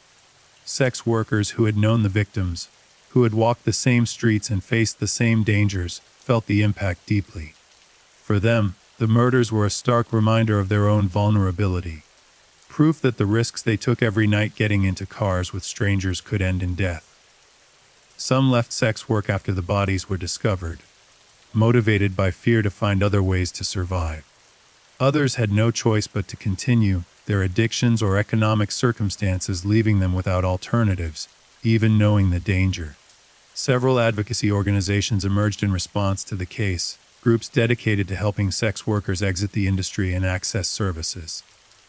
These organizations offered a range of support, from addiction treatment referrals to job training programs to emergency housing for women trying to leave dangerous situations. They recognized that simply telling women to stop doing sex work wasn't helpful if those women had no other way to feed their children or support their drug habits. Real solutions required addressing the underlying factors that pushed women into sex work in the first place: poverty, lack of education and job skills, histories of trauma and abuse. One such organization, founded by a former sex worker who had known several of the victims, created a drop-in center on Central Avenue where women could access services without judgment. The center offered hot meals, clean clothing, hygiene supplies, and most importantly, a safe place to rest for a few hours. It connected women with medical care, addiction treatment, legal services, and housing assistance. And it provided something perhaps even more valuable: respect and dignity. Treating every person who walked worthy of help regardless of their past or current circumstances. The center also served an important role in the ongoing investigation. The staff members built relationships with sex workers in the area, earning their trust in a way that police officers often couldn't. When investigators needed information about the war zone, about dangerous clients, about what had been happening on the streets in the early 2000s, they could reach out to the center's staff, who could then approach their clients and ask for help. This collaborative relationship between law enforcement and community organizations proved valuable. Though it didn't ultimately solve the case, it did generate leads that might not have emerged otherwise. The media coverage of the West Mesa case evolved over time. Initially, the coverage focused on the sensational aspects: the mass grave, the serial killer, the shocking number of victims. Headlines screamed about Albuquerque's killing fields and the city's worst nightmare. News trucks camped out on the West Mesa, filming stand-ups with the burial site in the background. National networks sent correspondents to cover the story, interviewing residents about how safe they felt and whether a serial killer might still be among them. But as the investigation dragged on without major breaks, media interest began to wane. The story moved from front pages to inside sections of newspapers, from lead stories on television news to brief updates. This is a common pattern in journalism, where breaking news receives extensive coverage, but ongoing stories without new developments struggle to maintain attention. For the families of the victims, this fading media interest was frustrating. They wanted the case to remain in the public eye, believing that continued coverage might generate new tips or keep pressure on investigators to find answers.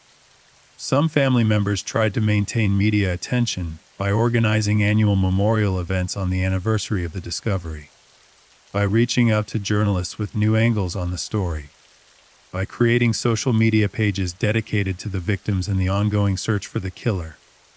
These efforts had mixed success. Some journalists remained to covering the case, producing in-depth articles or documentary segments that examined the investigation's progress and kept the victims' stories alive. Others moved on to newer stories, the West Mesa murders becoming just another cold case among thousands across the country.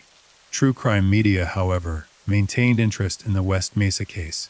Podcasts, television documentaries, and YouTube channels devoted to unsolved mysteries all covered the case, some more responsibly than others. The best of these productions treated the victims with respect, interviewed family members sensitively, and examined the broader social issues the case illuminated. The worst sensationalized the murders, focused on gruesome details, and treated the case as entertainment rather than as a tragedy that had devastated real people's lives. Family members had complicated relationships with true crime coverage of the case. On one hand, they appreciated that it kept the story in public consciousness and might potentially generate new leads. Several cold cases have been solved after true crime coverage prompted witnesses to come forward with information they had kept silent about for years. On the other hand, They found it painful to hear their loved ones' deaths discussed casually, to see crime scene photos shared on social media, to read speculative comments from armchair detectives who treated the case like a puzzle to be solved rather than as a human tragedy. The impact of the West Mesa case on Albuquerque itself was significant and lasting. The city, which had long struggled with its reputation for crime, now had to contend with being known as the home of an unsolved serial murder case. Tourism officials worried about the impact on the city's image.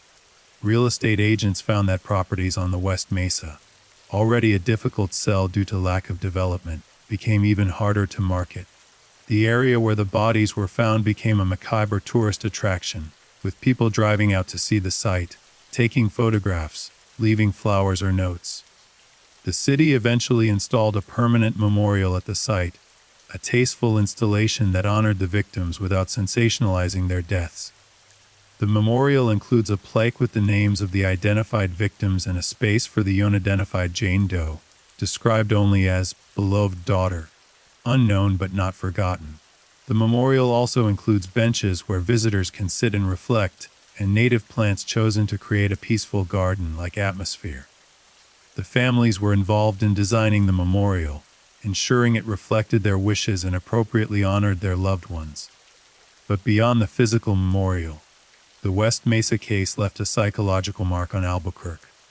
It forced the city to confront uncomfortable truths about inequality, about which lives are valued and which are overlooked, about the dangers faced by women in the margins of society. It sparked conversations about sex work addiction and poverty that the city had largely avoided before. And it created a sense of unease that persists to this day, the knowledge that a killer walked among them for years, possibly still does, and was never caught.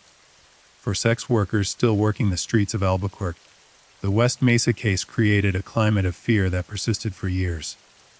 In the immediate aftermath of the discovery, business dropped significantly as women were afraid to work and clients were afraid of being identified as suspects. Over time, economic necessity brought women back to the streets, but they were more cautious. They shared information about suspicious clients more systematically, using cell phones and later social media to warn each other about dangerous individuals. They worked in pairs when possible, looking out for each other in ways they hadn't before. And they became more willing to report violence to police, though many still feared arrest or judgment.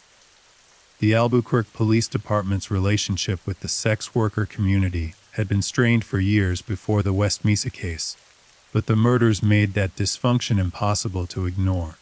Sex workers had long complained that police officers harassed them, arrested them for minor violations while ignoring their reports of being assaulted or raped by clients. They described a culture where they were viewed as criminals rather than as people who might need help or protection. The fact that 11 women had disappeared and no one in law enforcement had noticed the pattern until their bodies were discovered confirmed these complaints in the most tragic way possible. In response, the police department attempted to reform its approach to policing sex work. Some officers received training on trauma-informed investigation techniques, learning how to interview sex workers and build trust with a population that had good reason to distrust law enforcement. The department also experimented with diversion programs, offering women arrested for prostitution the option of entering treatment programs or job training instead of going to jail. These reforms were imperfect and incomplete, facing resistance from some officers who preferred traditional enforcement approaches. But they represented a recognition that the old methods had failed. Community organizations and police also collaborated on safety initiatives, distributing cell phones to sex workers so they could call for help in emergencies, creating safe houses where women could go if they felt threatened, and establishing a phone line where sex workers could report violent clients anonymously without fear of being arrested. These programs operated on the principle that sex workers, regardless of the legal status of their work, deserved protection from violence, and that preventing that violence benefited everyone in the community. Academic researchers also took interest in the West Mesa case, using it as a case study for examining various aspects of serial murder, victim selection, and police investigation. Criminologists analyzed the victimology, looking at what characteristics made these particular women vulnerable, and how similar patterns of victim selection appear in other serial murder cases. Sociologists examined the case through the lens of social inequality, discussing how poverty, racism, and gender intersect to create populations that are at elevated risk for violence. Forensic psychologists studied the case to understand the killer's possible motivations and psychological profile. These academic studies produced papers and presentations that circulated in scholarly journals and at professional conferences. While this research contributed to the broader understanding of serial murder and violence against marginalized populations, it sometimes felt disconnected from the human reality of the case. Family members who read these studies sometimes felt that their loved ones had been reduced to data points, their individual stories lost in statistical analysis and theoretical frameworks. The challenge for researchers is to balance the need for rigorous academic analysis with respect for the victims as individuals and sensitivity to the ongoing pain of their families. The passage of time brought additional challenges to the investigation. As years turned into a decade and then more, witnesses moved away, died, or simply forgot details that might have been crucial to solving the case. Evidence degraded further, making already difficult forensic analysis even more challenging. Detectives who had worked the case retired, taking their institutional knowledge and insights with them. New detectives took over, bringing fresh perspectives but having to spend time getting up to speed on a complex case with thousands of pages of reports and hundreds of persons of interest. The West Mesa Task Force was officially disbanded in 2015, though the case remained open and active.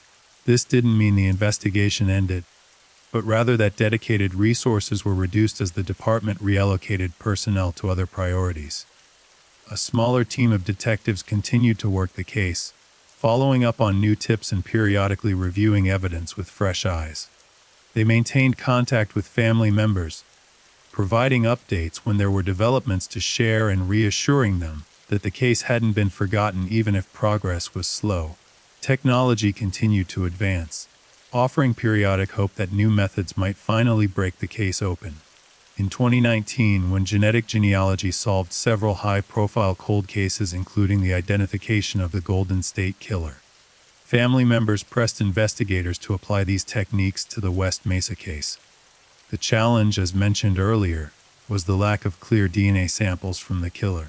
Investigators did attempt to extract DNA from evidence stored in the case files, using newer techniques that could potentially get results from smaller or more degraded samples than had been possible in 2009. These efforts are ongoing, and investigators remain hopeful that advancing technology might eventually yield a breakthrough. Social media created new avenues for investigation and public engagement with the case. Family members created Facebook pages dedicated to the victims, sharing memories and asking for anyone with information to come forward. True crime enthusiasts created online communities where they discussed the case, shared theories, and sometimes conducted their own amateur investigations. While most of these efforts were well-intentioned, they occasionally created problems for the official investigation, such as when amateur sleuths would harass persons of interest or share inaccurate information that then spread widely online. The police department recognized that social media could be a valuable investigative tool if used properly. They created official accounts where they could share information about the case, solicit tips from the public, and correct misinformation that appeared online. They also monitored true crime communities, watching for any discussions that might include genuine insider knowledge, or that might indicate the killer himself was participating in online conversations about his crimes. Some serial killers have been known to follow media coverage of their cases closely, and in the internet age, this might include participating in online discussions under anonymous accounts. One particularly intriguing development came in 2016, when someone posted detailed information about the West Mesa case on a true crime forum, information that included facts not publicly known. The poster claimed to have information about the killer's identity, but was afraid to go to police directly. Investigators attempted to trace the poster and initiate contact, but the person never posted again and couldn't be identified. Whether this was someone with genuine information who got cold feet, or someone who had guessed correctly about some details, or even potentially the killer himself engaging in some twisted game, remains unknown. The families of the victims continue to grapple with their losses in the years following the discovery. Some found ways to channel their grief into positive action, like the mother who started a foundation that provided college scholarships to young women from troubled backgrounds, hoping to give them opportunities that might keep them from following the path her daughter had taken. Others struggled with depression, substance abuse, and complicated grief that never fully resolved. The murder of a loved one creates trauma that can persist for lifetimes, affecting not just the immediate family but rippling out to affect siblings, children, and extended family members. The children of the victims faced their own unique challenges. Some had been very young when their mothers disappeared, barely remembering them. Others had been older, painfully aware of their mother's struggles with addiction and sex work, carrying shame and confusion about their family circumstances. All had to grow up with the knowledge that their mothers had been murdered, that the killer was never caught, and that they would never have closure or justice. Support services for these children were limited, and many struggled with behavioral problems, academic difficulties, and their own substance abuse issues as they tried to cope with their losses and the stigma attached to being the child of a murdered sex worker. Gina Valdez's children, who lost both their mother and their unborn sibling to the West Mesa bone collector, were raised by Gina's mother. She did her best to honor Gina's memory, while also being honest with the children about their mother's struggles. As they grew older, they asked difficult questions about how their mother died, who killed her, and why the police hadn't caught the person responsible. These conversations were painful but necessary, helping the children process their loss and understand that their mother's death wasn't her fault, and that she had loved them despite her inability to care for them.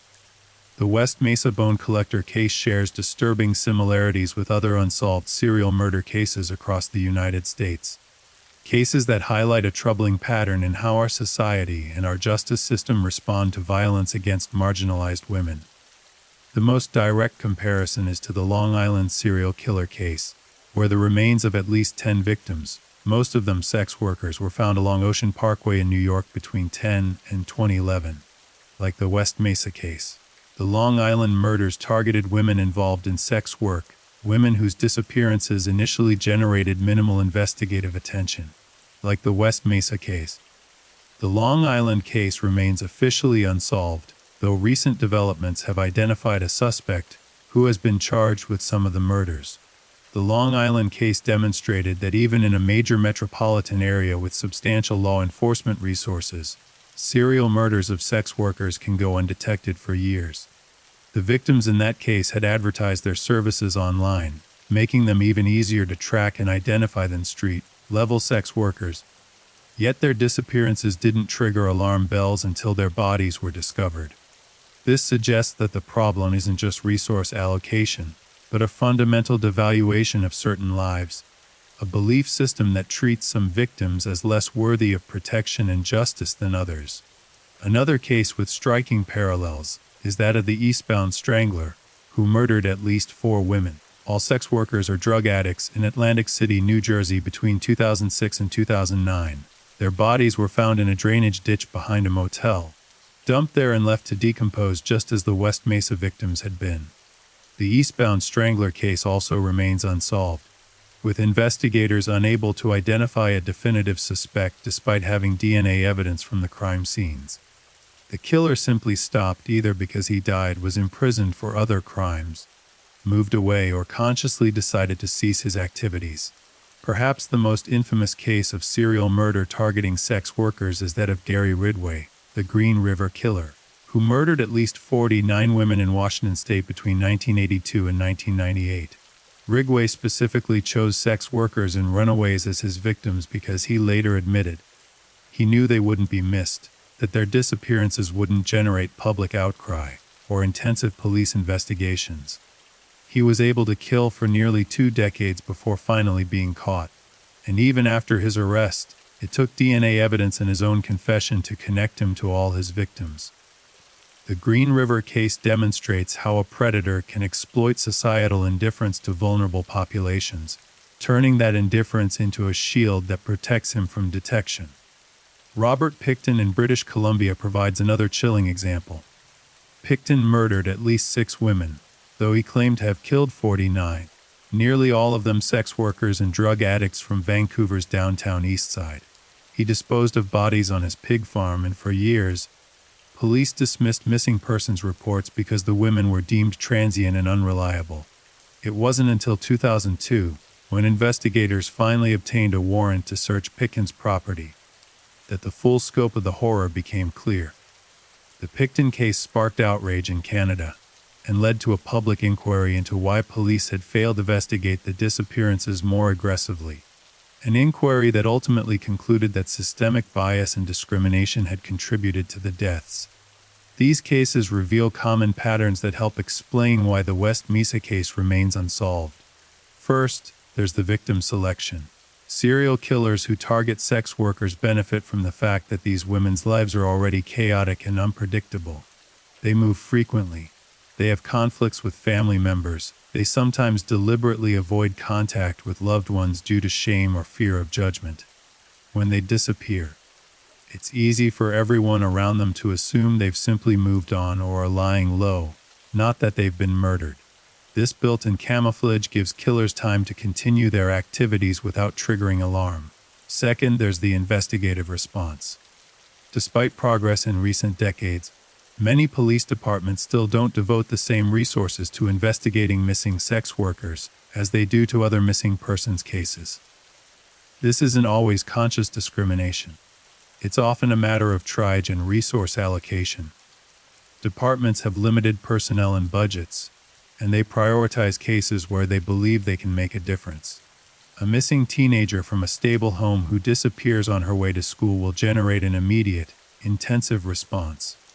A sex worker with a history of arrests who stops calling her family might generate a missing persons report that sits in a file with minimal follow-up.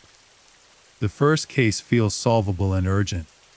The second feels like one more tragic situation in a population where tragedy is common. Third, there's the evidence problem. Sex workers routinely get into cars with strangers, often multiple times per night. Their DNA is in numerous vehicles. Their interactions with clients are rarely witnessed by reliable observers, and their movements are difficult to track. If one of these women is murdered, there's often little physical evidence to collect and few witnesses to interview. The crime might not even be discovered for years, by which time evidence has degraded beyond usefulness.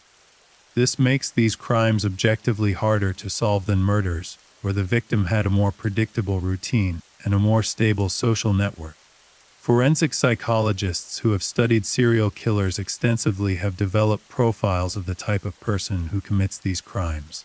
While every killer is unique and profiling is an imperfect science, certain characteristics appear with enough frequency to be considered typical.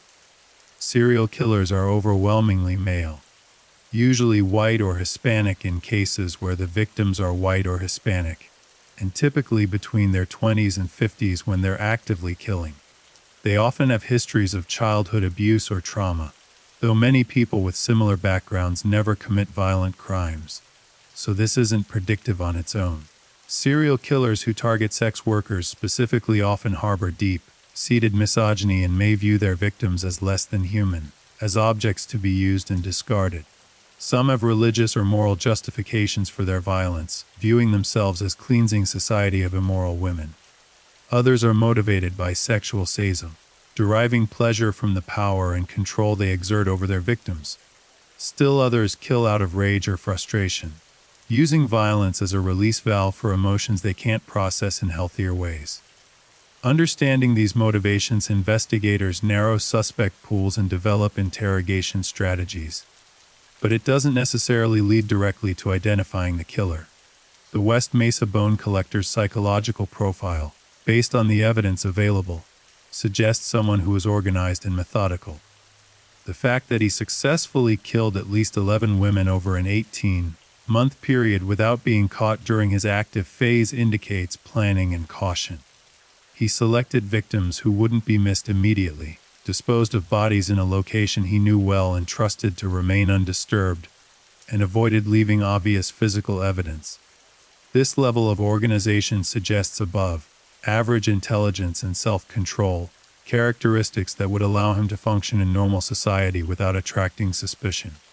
The choice of burial rather than leaving bodies in more visible locations suggests several possible psychological factors.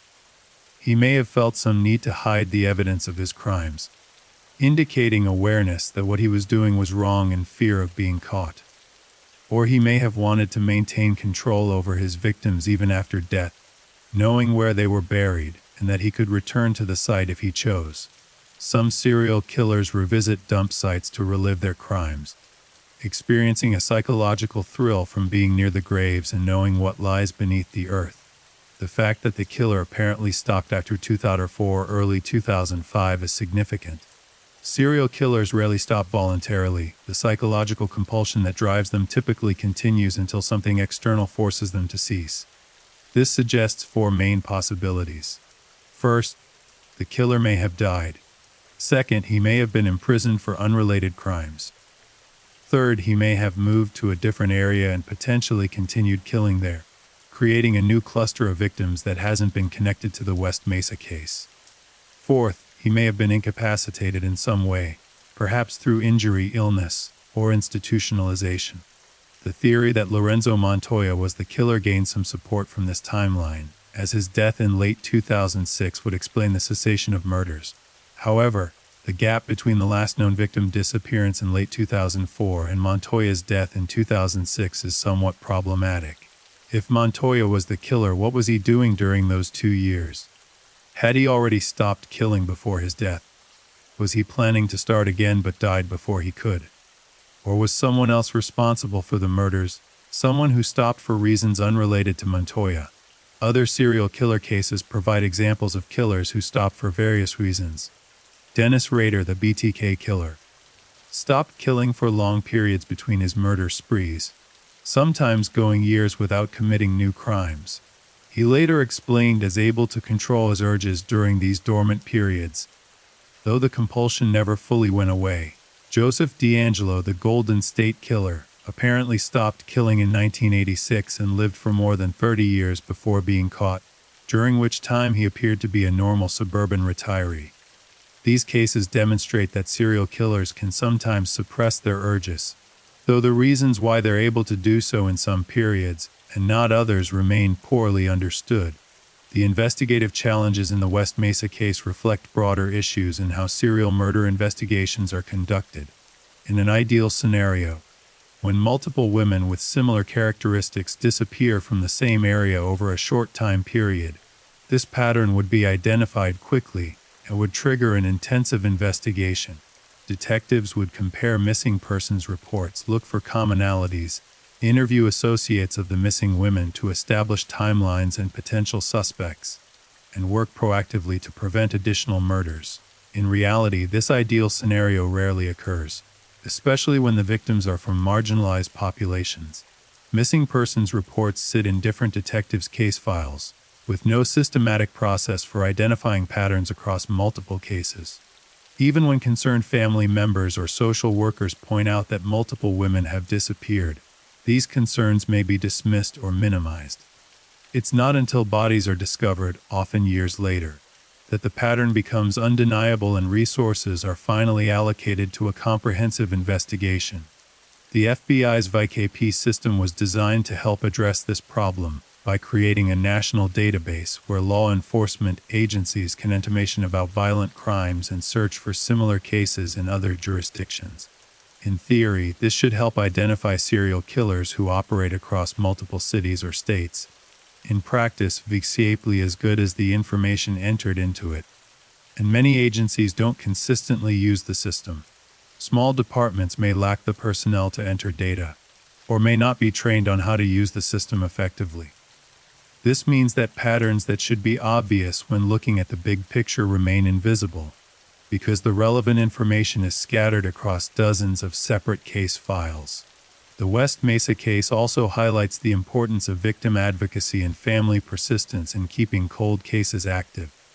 Without the continued efforts of family members to keep the case in the public eye, to pressure investigators for updates, and to advocate for their loved ones, the case might have faded even more from public consciousness than it already has. Family members have organized annual memorial events, maintained social media pages, participated in true crime coverage, and worked with legislators to improve how missing persons cases are handled. This sustained advocacy hasn't solved the case, but it has ensured that the victims are remembered and that investigators can't quietly close the case without accountability. Victim advocates and organizations that work with sex workers have also played crucial roles in the aftermath of the West Mesa discoveries. These groups have provided support to families, helped connect survivors with services, and pushed for policy changes that might prevent similar tragedies. They've also worked to change the narrative around sex work and addiction, emphasizing that people engaged in these activities are human beings deserving of protection and dignity, not disposable populations whose victimization can be ignored. The question of whether the West Mesa case will ever be solved remains open.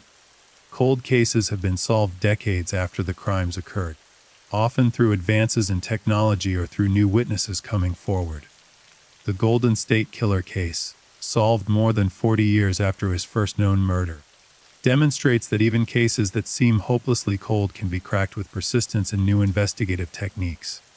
Genetic genealogy, in particular, has revolutionized cold case investigation, allowing investigators to identify suspects even when traditional DNA database searches come up empty. For genetic genealogy to work in the West Mesa case, investigators would need a usable DNA sample from the killer. This is the main obstacle.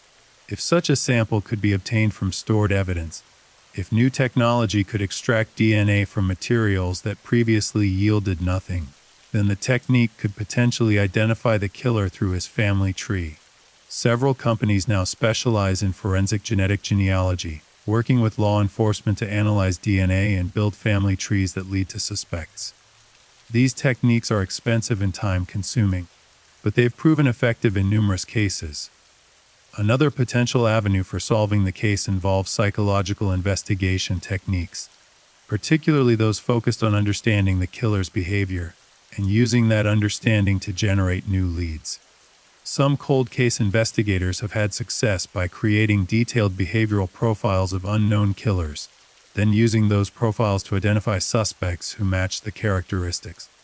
This might involve analyzing the dump site in detail to understand what it reveals about the killer's knowledge and comfort level, or examining the pattern of victim selection to understand the killer's hunting methods and potential connection points with victims. Investigators have also considered the possibility of generating publicity that might prompt someone with information to come forward. Perhaps someone knows the killer, suspects him but has never reported those suspicions to police. Perhaps someone was told something by the killer, maybe in a moment of drunkenness or emotional vulnerability, but didn't realize the significance at the time. Perhaps someone saw something relevant years ago, but didn't think it was important or was afraid to get involved. Renewed media coverage, documentary productions, or publicity campaigns might reach these potential witnesses and convince them to share what they know. The formation of a new cold case unit in Albuquerque in 2020 brought fresh energy to the West Mesa investigation.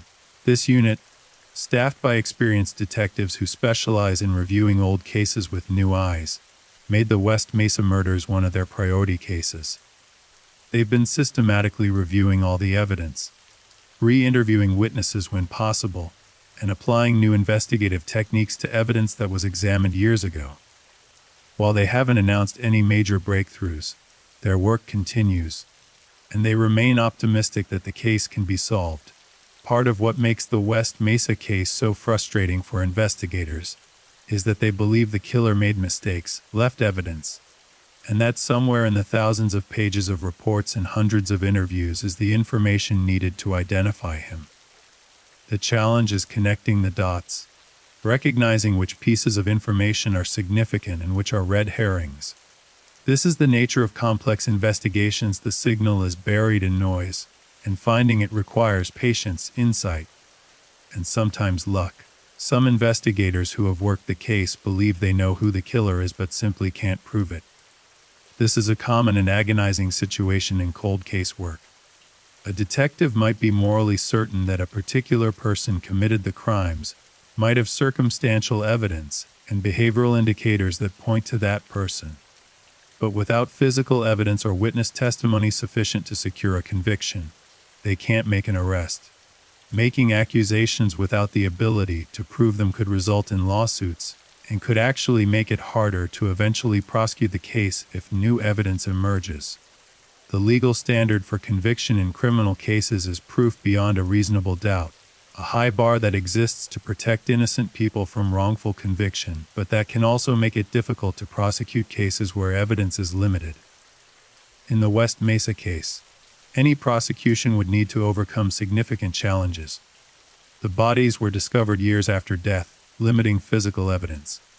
There are no known witnesses to the murders. The victims were involved in lifestyles that brought them into contact with numerous people, making it difficult to establish that a particular person had unique access or opportunity. A defense attorney could raise reasonable doubt by pointing to other possible suspects, questioning the reliability of any witnesses who might testify, and emphasizing the lack of direct physical evidence. This doesn't mean the case is unprosecutable, but it does mean that investigators need either a confession, which is unlikely unless the killer wants to claim credit for his crimes, or very strong physical evidence, such as DNA that definitively places a suspect at the dump site or with the victims. Without one of these elements, even a person of interest who seems highly likely to be the killer might never face charges. The families of the victims understand these challenges, but find them cold comfort. From their perspective, they know their loved ones were murdered, they know someone got away with it, and they don't care about legal technicalities or evidentiary standards. They want justice, they want accountability, and they want to look the killer in the eye and tell him what he's taken from them. The gap between what families need emotionally and what the justice system can deliver is one of the painful realities of unsolved murder cases. Some family members have pursued their own investigations, hiring private investigators or conducting research independently. These efforts have occasionally produced interesting information, but they've also sometimes complicated the official investigation as well, meaning family members might inadvertently contaminate evidence or interfere with ongoing investigative activities. The police have had to walk a fine line between encouraging family involvement and ensuring that the investigation maintains its integrity. The spiritual and psychological impact of unsolved murder on families is profound and lasting.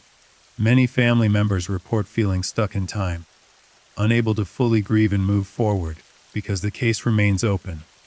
They describe their lives as divided into before and after the murder, with the after portion feeling hollow and purposeless. Some have found meaning through advocacy work or by helping others, transforming their pain into something productive. Others remain consumed by anger and grief, struggling with depression and unable to find peace.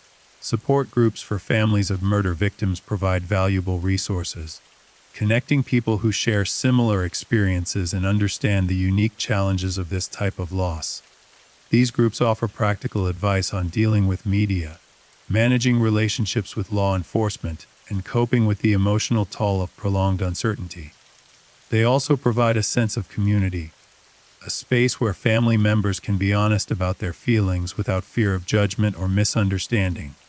Religious and spiritual frameworks offer comfort to some families, though others find their faith shaken by the murder of their loved one and the apparent absence of justice. Some family members describe struggling with questions about how a loving God could allow such evil to occur, or why prayers for justice seem to go unanswered. Others find strength in their faith, trusting that even if earthly justice fails, divine justice will ultimately prevail. These are deeply personal questions that each family member must grapple with individually. As we reach the end of this story, the West Mesa Bone Collector case remains unsolved. Somewhere, the killer walks free, carrying the weight of at least 11 murders, the destruction of families, and secrets that may never be revealed.